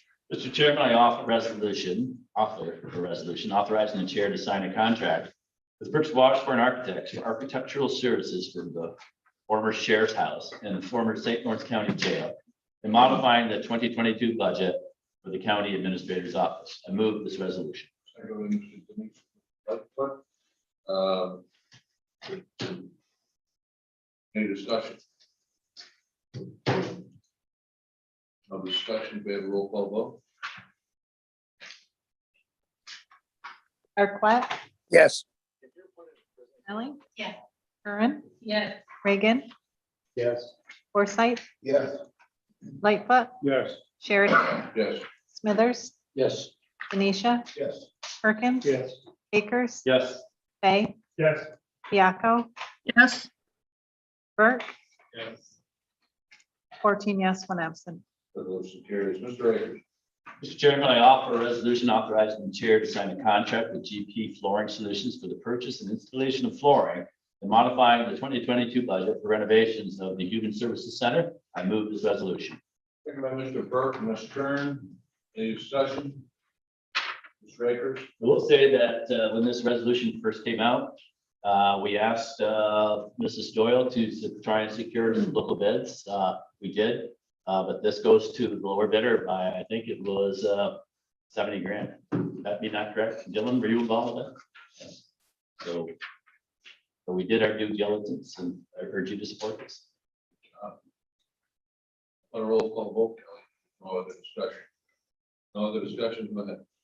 Terminelli, Yes. Curran, Yes. Reagan, Yes. Forsythe, Yes. Lightfoot, Yes. Sheridan, Yes. Smithers, yes, Denisha, Yes. Perkins. Yes. Akers, Yes. Fay, Yes. Viaco, yes, Burke, Arquette, yes, 14 yes, one absent. Resolution carries. Mr. Akers. Mr. Chair, I offer a resolution authorizing the chair to sign an amending agreement with United Helpers Care, Inc. for space located at 100 Ford Street, Ogdensburg, New York, and modifying the 22 budget for the Department of Social Services. I move this resolution. Seconded by Mr. Forsythe, Mr. Lightfoot, Mr. Reagan. Any discussion? Mr. Denise. Mr. Chairman, I'll be recusing myself from this vote due to my wife. Noted. Any other discussion? No discussion. We have a roll call vote. Curran, Yes. Reagan, Yes. Forsythe, Yes. Lightfoot, Yes. Sheridan, Yes. Smithers, Denisha,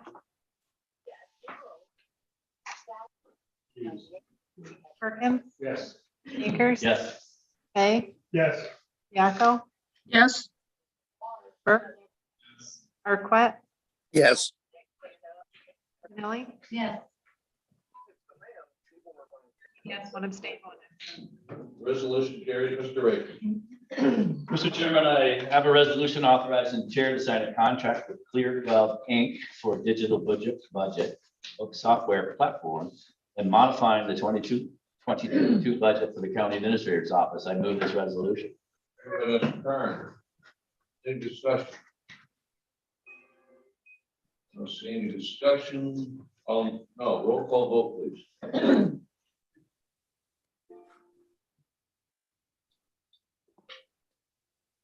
Reagan, Yes. Forsythe, Yes. Lightfoot, Yes. Yes. Smithers, yes, Denisha, Yes. Perkins, Yes. Akers, Yes. Fay, Yes. Viaco, yes, Burke, Yes. Arquette, yes, Terminelli, Yes.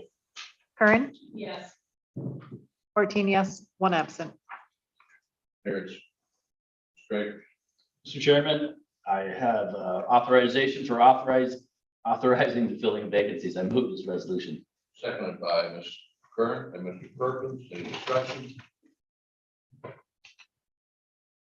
No discussion. All in favor? Aye. Opposed, carried. For, well, excuse me, Ms. Haggard, is going to offer, who would like to present this resolution, Mr. Haggard? Mr. Haggard, go ahead. So, Mr. Chairman, I offer a resolution authorizing the chair to sign an agreement with the Canton Chamber of Commerce for use of the parking lots at the county complex. Seconded by Ms. Curran, and any discussion? Any discussion? All in favor? Aye. Opposed? Carried. Mr. Reagan. Mr. Chairman, I'd like to introduce this resolution supporting Assembly Bill A9901 and Senate Bill S8846 to codify the current sales tax sharing arrangement for the additional 1% of sales compensating use taxes within the city of Ogdensburg for sales tax collected within the taxing jurisdiction of the city of Ogdensburg. I move this resolution. Seconded by Ms. Curran and Mr. Forsythe. And is there any discussion? Mr. Burke. Yes, I'd like to make a friendly amendment on the fourth whereas, where it says whereas the city, it should say whereas the county. Let's have that as an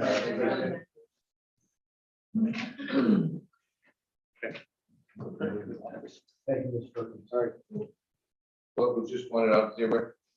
It was already amended apparently. Okay, good. So there's no amendment now. Okay. So now, Mr. Burke. Just for clarity, this is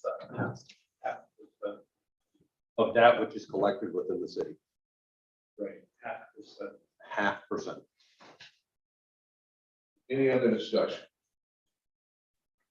No other discussion? All in favor of the resolution? Aye. Opposed? Carried.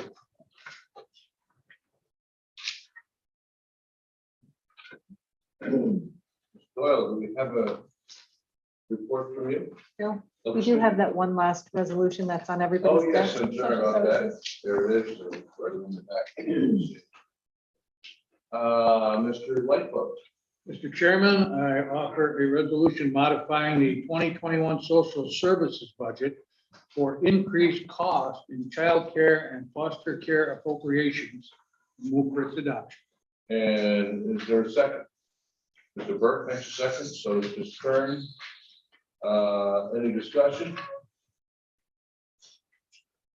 I don't see any discussion. We have a roll call vote.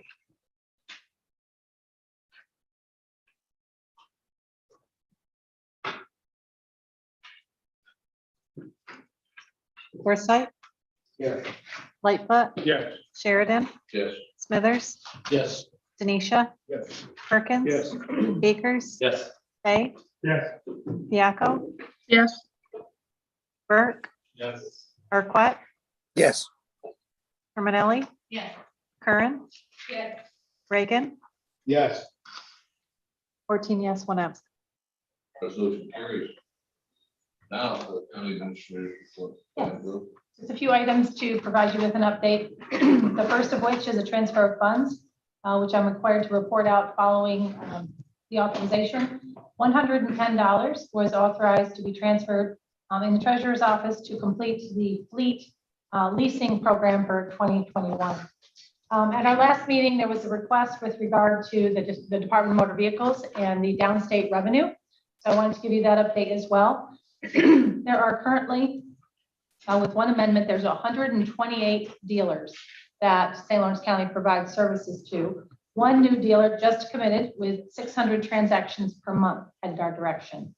One of the reasons I think when we looked at, pardon me, the revenue compared to 2021, we're down this first quarter about $53,000. I think there is the lack of vehicle inventory, which has played a part in this revenue stream. But also, just as a reminder, some of you may recall in a variety of conversations through budget with the county clerk's office, there's a cycle attached to license renewals and registrations. We are coming into a peak in 2022 of those. They should start about July. So I did want any other questions to be answered, but that was, I believe, the questions I had from the last meeting. Want to just give you a real quick COVID update. We are now at 61.1% fully vaccinated. Did want to let you know of a change at the state level. You may recall that we have contracted for most of the duration of COVID with the VCC. You may have heard that term to do some case investigation, contact tracing for us. They ended their work last Thursday on the 28th. The RNs that we've contracted with throughout the state will be with us until the end of June. I mentioned to you last week that the reporting is changing across our region. You may recall Jefferson, Lewis, and St. Lawrence. We've tried to stay on pace with the same level of reporting. Jefferson has moved to once a month. We talked briefly, or the staff talked briefly this morning about making an adjustment to that, but we aren't making any changes at this time. Did want to ask for you to check your calendars. I've tried to keep approximately a 6-month cadence to the meetings with NIPA with regard to Smart Path updates and the work that they're doing. We were scheduled, or would have been scheduled a few months back to meet with them, but we thought with the weather changing, we might as well wait until you could get out and do another tour. So in the next couple of weeks, they're working in the Edwards area. I'd like to schedule a meeting. There's issues that came up we'd like to discuss with them with regard to the road, and also I think to understand their work for this construction season. So if you could, I will be looking to attach a couple of dates to meet with them in the near future. On this Wednesday, we will be delivering the legislative agenda. We have appointments scheduled with all of our representatives, Senators Ritchie, Griffo, and Steck, as well as our Assembly representatives, Smullen, Blankenbush, and Walsick. So we are departing early on Wednesday with midday meeting times. Did want to just get back to Legislator Burke's question. In looking at 5 years, which I think we talked about at committee, we have just about 340,000 outstanding right now. But New York State is about 209,000 of that. But over the last 5 years from New York State, we've received 3.9 million. And at the federal level, we've received 3.2 million. So I think certainly they've done well. You may recall, and I think I mentioned it previously, that the board committed, a prior board committed to funding the towers attached to our interoperability. And thus far, the county has not been required to take on that financial burden. So we've been able to do that with our staff and emergency services. Wanted to let you know vacancy review committee scheduled for tomorrow afternoon at 2:30, and we do have legislators attending. And then just mentioned for the ARPA committee members, I'll try and schedule with you the second week of May to meet up with the IDA and have the conversation about the funds that are now approved. Mr. Chair, unless there's questions. Any questions for Ruth? Go ahead, Mr. Akers.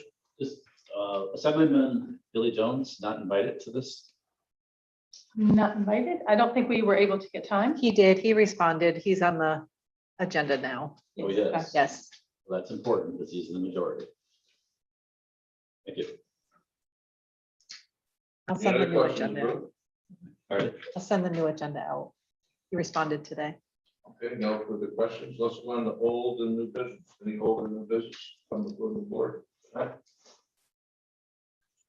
Go ahead, Mr. Forsythe. Well, I just got to camp and my annual water evaluation by the dock seems to be average to a tiny bit above average. It looks like a good, clear floating season. Water is very cold and can't wait to get in it. Thank you. Mr. Lightfoot.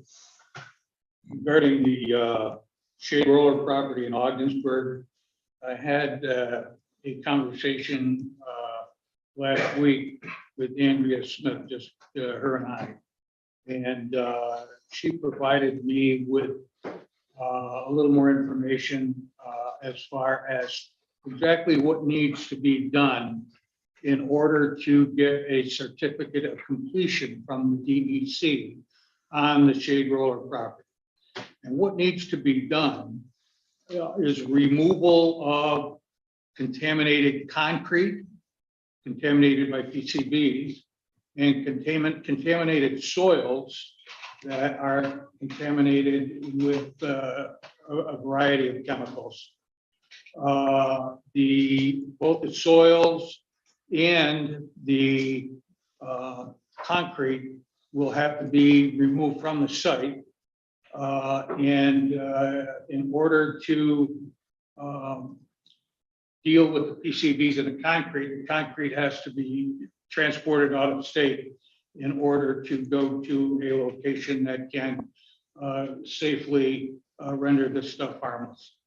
So we also talked about the cost of the project. The original cost received by a bid, I believe a couple of years ago, was in excess of 400,000, probably by the time you added in one other item that needs to be taken care of. And that would be the rubbling of the concrete, breaking it up into much smaller pieces for use as fill. The bids this time actually came in considerably lower than what the original bids were. And again, the caveat is there's no bid money and no estimate of cost for rubbleizing concrete. So to add in a couple of extras, that being the engineering fee and a fee to obtain a certificate from the state of New York, it comes to approximately $369,000.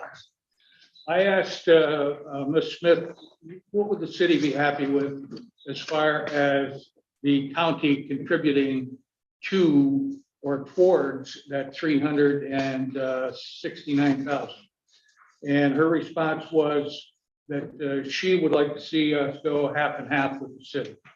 Obviously, Mr. Smith doesn't have the authority from the city council to make any commitment or make a binding offer, but that was a first step, or could be the last step in what they would be looking for in the form of a county contribution. We are scheduled to meet with her for a tour of the property. So far, I've gotten one that said they couldn't go, two that can go. If you can go and you wish to go, it's at 2 o'clock on Thursday. Friday the 6th is a rain date, and it's at the Shade Roller property off of Main Street at Covington Street in the city of Augsburg. If you've a mind to take a look at the site firsthand, it'll be the perfect opportunity. You will see where the future excavated material will come from. You will see where the concrete will come from, and the volume of the material needs to be removed, with the exception of what is beneath the concrete slab in the main structure of the plant. So it would be a good idea if as many as are interested can come. I think it would also be an opportunity to find out if there is any interest in the part of the city, or if there's been any discussion on the part of the city to enter into an agreement with the county, much like the county enters into with the Department of Environmental Conservation in the clean up of petroleum polluted sites, and see if there might be some interest in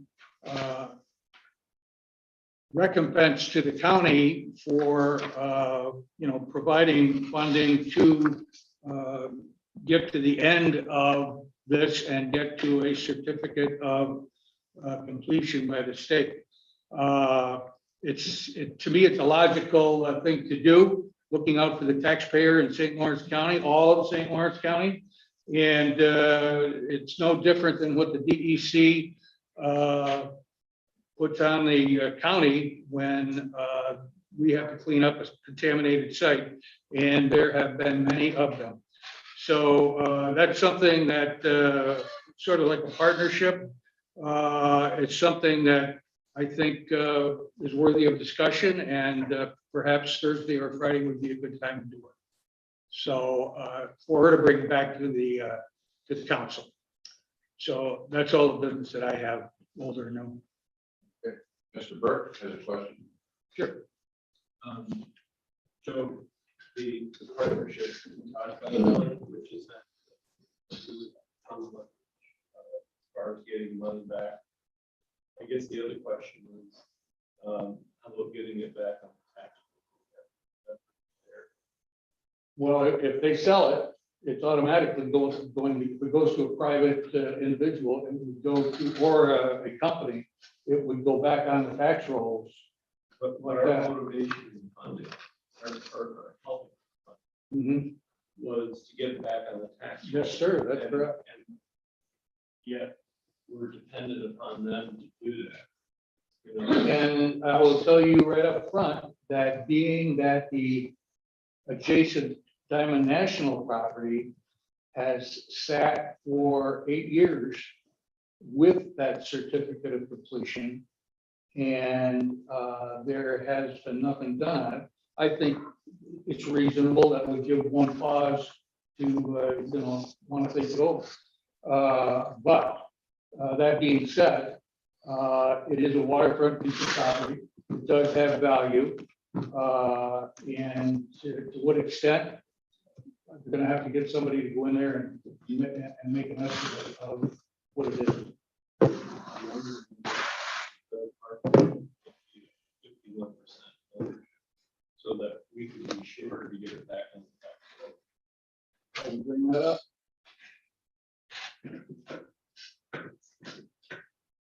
Where's that? I don't believe thered be any need for 51%. I understand your motivation, but I don't think anyone wants on the tax roll more than the city of Ogdenburg and the present council. So with that portion. Thanks for that. Any other discussion on that? That we brought up in light Go ahead. of Go ahead, Mr. White. an interested legislator asking a question. Okay, that's how that is going to be posed. What's your response to one of the legislators' questions? So in light of that, the DEC approved spraying a chemical to control the milfoil in Lake George. I think that the entities, whether it's the Environment Management Council is weighing in on this decision, St. Lawrence County Planning. I'd like to have them look into that as far as the effectiveness of the actual product versus we know that in harvesting, you cut one head, you end up with two. I know that it was in the news, I would say probably going on a month ago now, that it's been approved and it's safe for the drinking water because many of the camps on Lake George get their drinking water out of actually Lake George. So it's not the entire lake, but it's in select areas. So I wondered about that option for Black Lake and it's the lake that you represent. Yeah.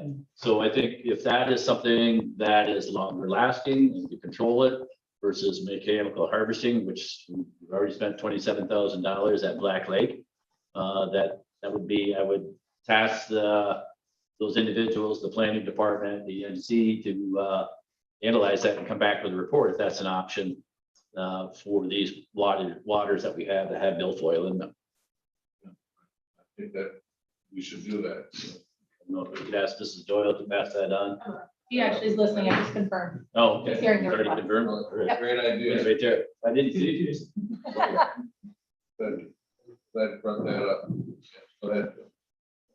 Mr. Chairman, this is not a new thing that the DEC had just come out with. They've been experimenting with chemically treating milfoil and water plant invasive species, not only in Lake George, but in Loon Lake, in I think it's in Franklin County, the part of it that they treated, and a lake over in Essex County. Both, or all three of which, and I'm not familiar at all with the Lake George treatment, but I have been spoken to the DEC about the treatment in Essex County and in Loon Lake. In Loon Lake, they used a chemical. Apparently, it was rather new on the market. And Loon Lake is not a big lake, nor is the lake in Essex County a big lake. I have nothing, that I can ascribe it to in St. Lawrence County. They're both much smaller than Black Lake, considerably. There took over 1,400 pounds of the chemical that they used to not eradicate, but to kill off the present growth of milfoil and some other greenery that grows underwater in Loon Lake. And it took them quite a time to accomplish that task. It didn't eradicate it, it eliminated it for a season and whatnot. The chemical that they used they use and have used in Essex County is, I'm told, a spray kind of chemical that it is put on using an airboat so that they don't cause turbulence in the water once this gets in there. And it actually kills off the plant, not to the point where it won't grow again, but down a considerable distance, below what would be the, where the sunlight hits it. And they use 4 pounds in an area in Essex County about the same size as the lake that they use 1,400 pounds on in Loon Lake. So it's not new. It isn't something that DEC had just come out and granted permission to use chemicals to not eradicate, but eliminate for a season anyway, this growth of milfoil. Hope that helps. Sounds like something that would go good up the Sylvan Lake where they don't have a problem in the center of that lake because it's so deep, but it's on the shorelines, they have their issues. That's kind of like an option for them as well. Legislator Germinelli's Environmental Management Council is, I assume, up to speed on this and aware of it.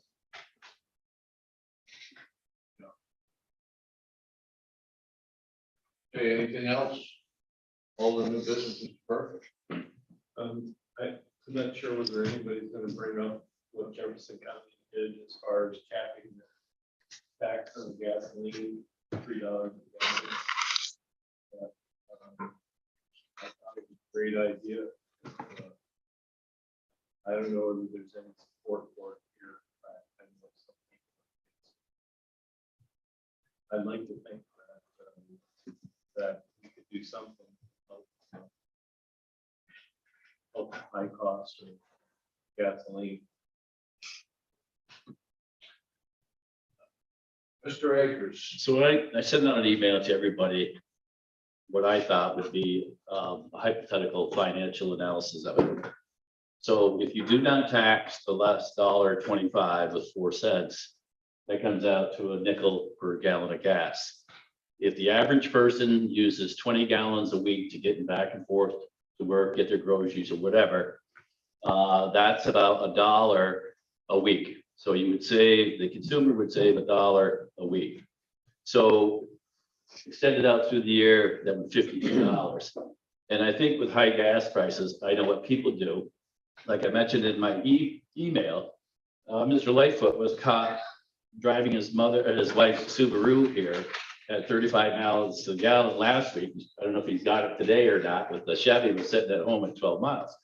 Or if you're going to a particular township to pick up your groceries or whatever, you're combining trips, you're limiting your trips. We've got people that drive into this county that do business that are paying tax on the gas that they use. They're contributing towards our economic benefit. I think I calibrated that by this 5 cents per gallon, the benefit of $1 per fill up. It would cost the county, I think, was $1.5 million. So it's fairly significant resources for our towns because they would have to share in that also. So I think to go through the exercise and the calisthenics to implement this would be futile. When I talked to the chairman down in Lewis County, he had mentioned that when this happened before, and he couldn't remember the county, but he referenced Rensselaer County. And what they actually saw, that there wasn't any changes in the gas price. So the state, which collects 48 cents a gallon now, has elected to only reduce it by 16 cents. So they're still keeping 32 cents. So if the state and its largesse wanted to do something, they could have removed the 48 cents. But then again, there's no definitive restriction of how that cost savings would be implemented. But for us, the last $1.25, I think, is $1 per week, $1 per 20 gallon. It's a nickel on your gas. And I don't support it. To make up that revenue, which 100%, including people that are traveling through our county, are actually contributing towards, it would be, the burden would go on to your county tax, which is 50% of your population that owns property in St. Lawrence County. So it's a shifting of the burden. Also mentioned the was it $5.2 million? We collected $5.1 million last year in 2021.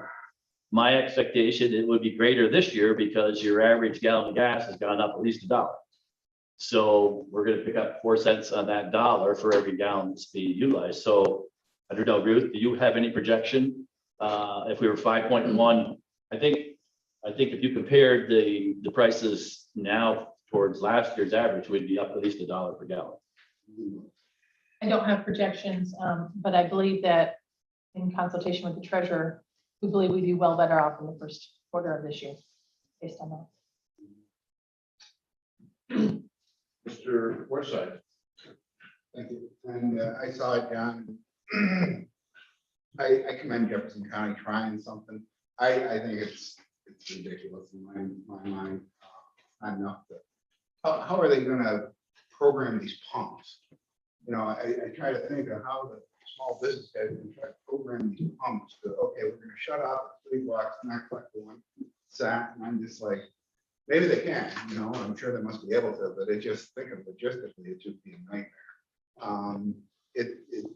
And when Kevin pointed out the $1 a week, you know, I think we're biting off a lot more than we could ever chew, and the end result is won't be very much. We've got Bassmasters coming here.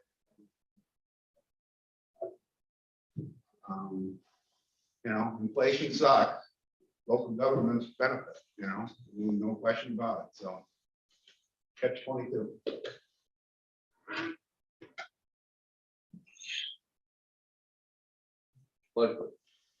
The other part of that too is there's no guarantee that the owners of the service stations that dispense gas would lower the price to accommodate that. In other words, they could just leave it as is without lowering it. They wouldn't have to pay it, but everybody else would continue to pay whatever it was. So there no real savings there. And if you take a look around, there aren't very many mom and pop gas stations in St. Lawrence County anymore. They're all owned by large conglomerates, and it's easy from Houston, Texas to say, we're not going to reduce the sales tax for people in St. Lawrence County. We can use it. So that would concern me also. And it has been an item that has been raised, you know, on a, I want to say a statewide level, but I think also on a national level. Sure. I think those are all valid points. However, the question still remains. I mean, we talked earlier about childcare barriers to people being able to work. The price of gas and diesel is, if it's not now, going to be a barrier to people being able to work, especially for minimum wage. So maybe I should have asked, rather than to say, is there a will to do what Jefferson County did? I guess maybe the better question would be, is there a will to do anything that would help people that are struggling to make ends meet?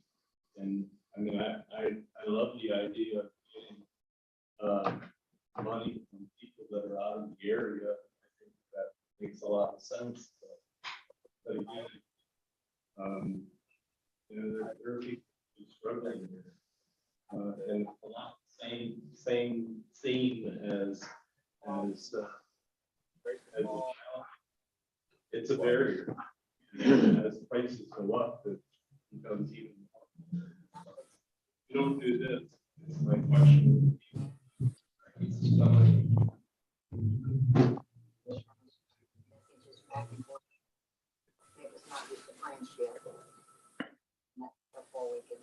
Hey, Mr. Smithers.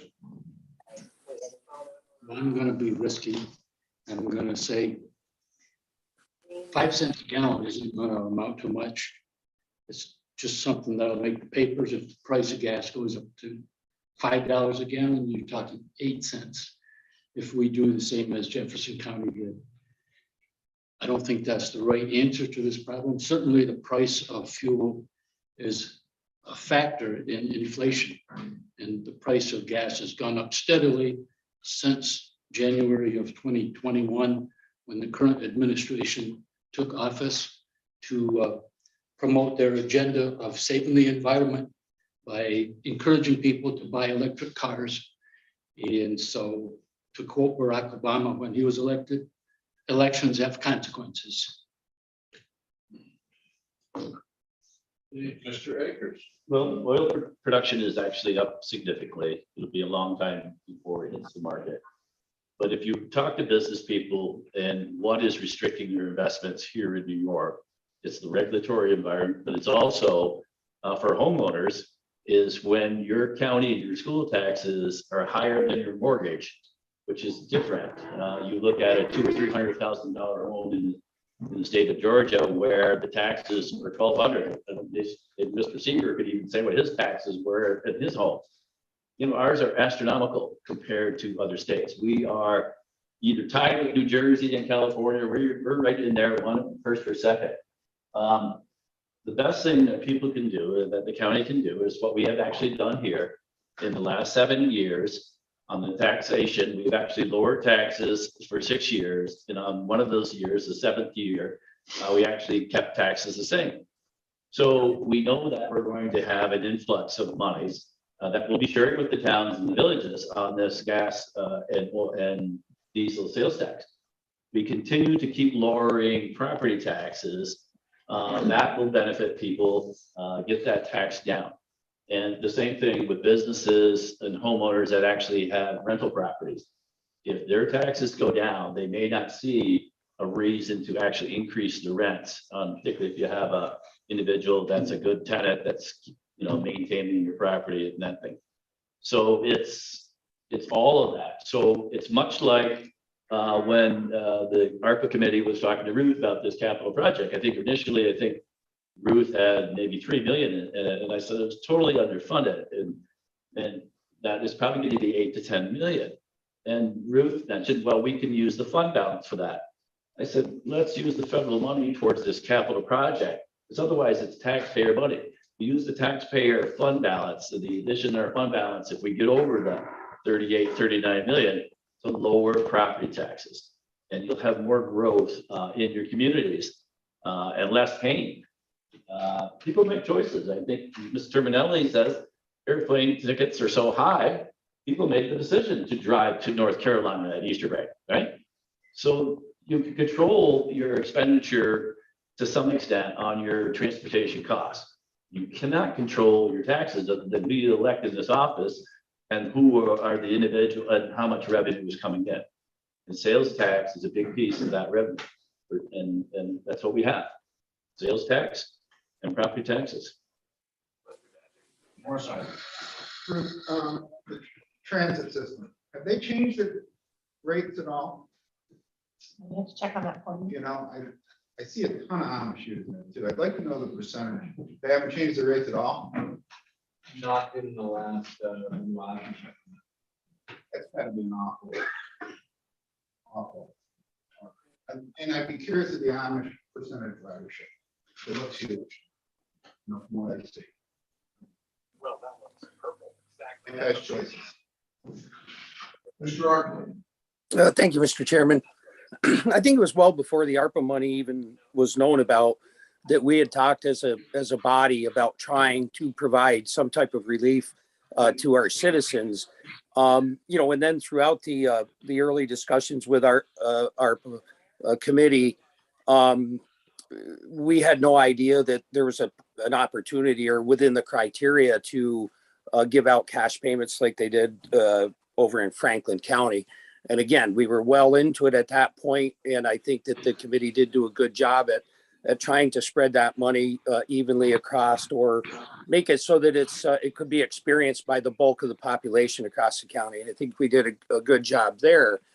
But I think that where our problem lies, because I'm in agreement with Mr. Burke, I think that we have to take a look and come up with some creative idea to help our citizens. But I think that the discussions that we had prior to ARPA were where the trouble lies is identifying those that are mostly in need.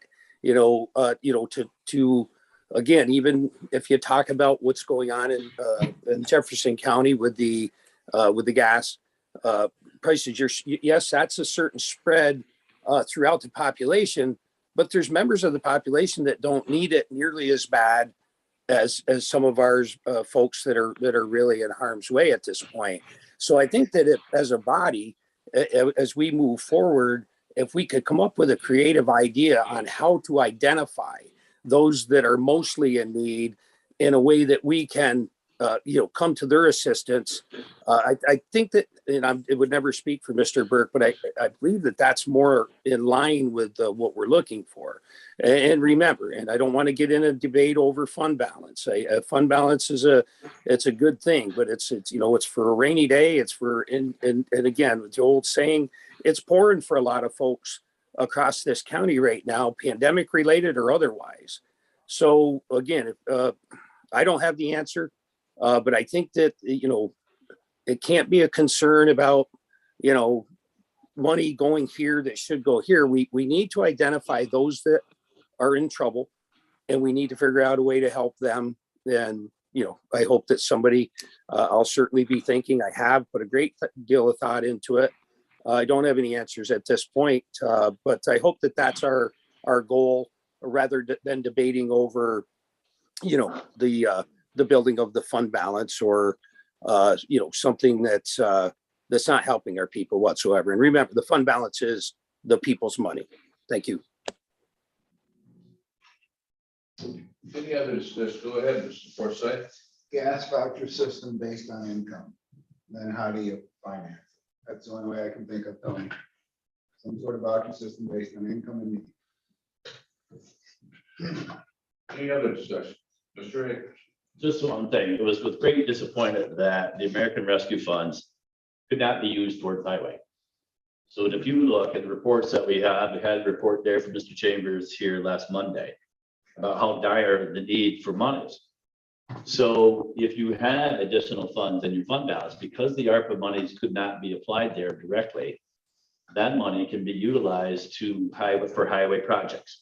So say with this growth, we have $42 million. That means we have 5 or 6 billion additional funds that we can put towards highway, which would be a benefit to everybody that rides these roads, either to get to work or services delivered to their homes or to the grocery store.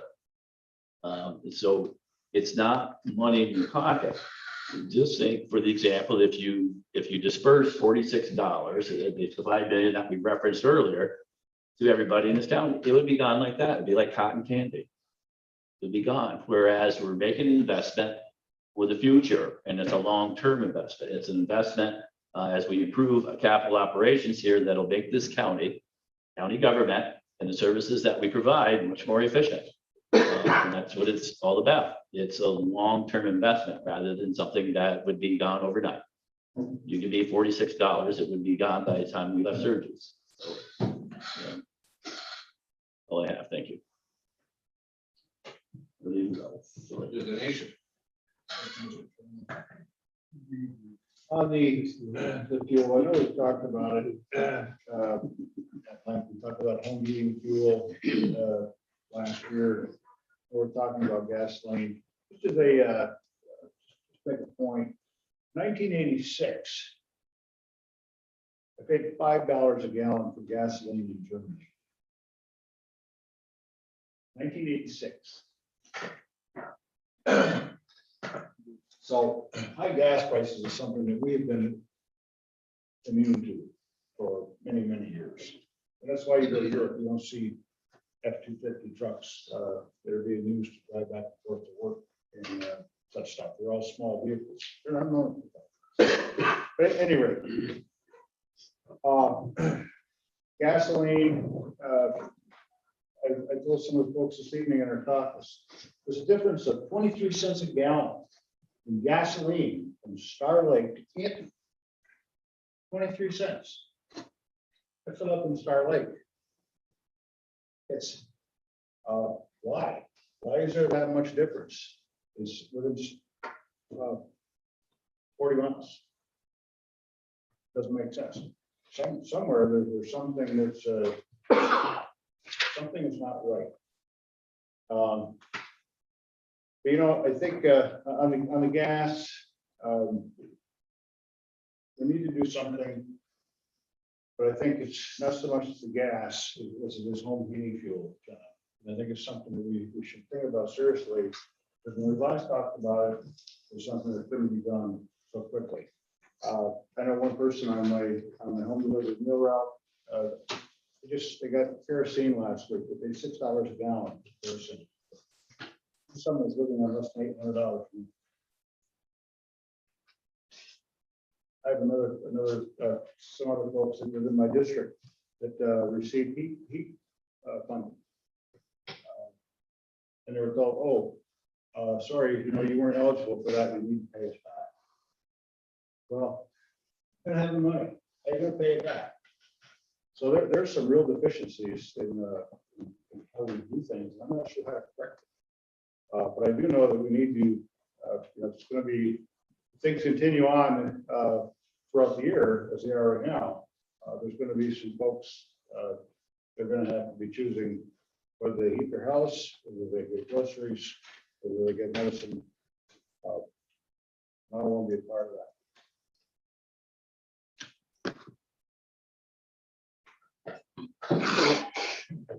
Any other discussion? There's no further discussion. There's no more old business and new business. We'll move on to the big reports. Anybody got any of those? No big reports. Is there a need for us to go into executive session?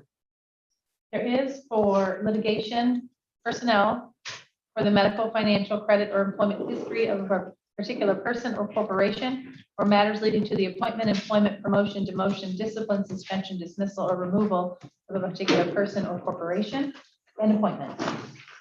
Motion to go into executive session from Mr. Brown, second. Heather, all in favor of going to executive session? Back to session. And Mr. Lightfoot. Mr. Chairman, I offer following appointments to the Youth Advisory Board Youth Committee. Logan Dobbins, Messina, New York. Jessica Hoffman, Emmons, New York. Kristen Oliver, Messina, New York. Madeline Richards, Ogdensburg, New York. Joni Shaw, Harrisville, New York, and move for their appointments. Seconded by Ms. Curran. Any discussion? All in favor? Aye. Opposed? Carried. Ms. Curran. Mr. Chair, I have the following appointments for Agricultural and Farmland Protection Board: Mary Kelly from Rensselaer Falls; for St. Lawrence County Planning Board, Heather Sands from Governor; for Environmental Management Council, William Stevens III from Messina; reappointments to the Fair Housing Task Force, by Shonda Ingram from Governor and Courtney Toms from Messina. And motion's made. This is seconded by Mr. Perkins. Any discussion? All in favor? Aye. Opposed? Carried. Straker. Mr. Chairman, I offer for reappointments to the St. Lawrence County Trails Advisory Board for term to expire 1/31/2024. On to Cambridge, Honeydew Acres of Canton, Ronnie Robert of Colton, Charles Schloer of South Colton, Bill Swafford, also of South Colton, Warren Sonny Irwin of North Lawrence. I move for their appointment. Seconded by Kern. Any discussion? All in favor? Aye. Opposed? Carried. Okay, chair's appointments. Mr. James Reagan is going to be appointed to the Oscogatchee River Advisory Council. Good luck. And now, if there's no other further business, you can move for an adjournment. Mr. Perkins makes the motion and Mr. Kern seconds it. And all in favor?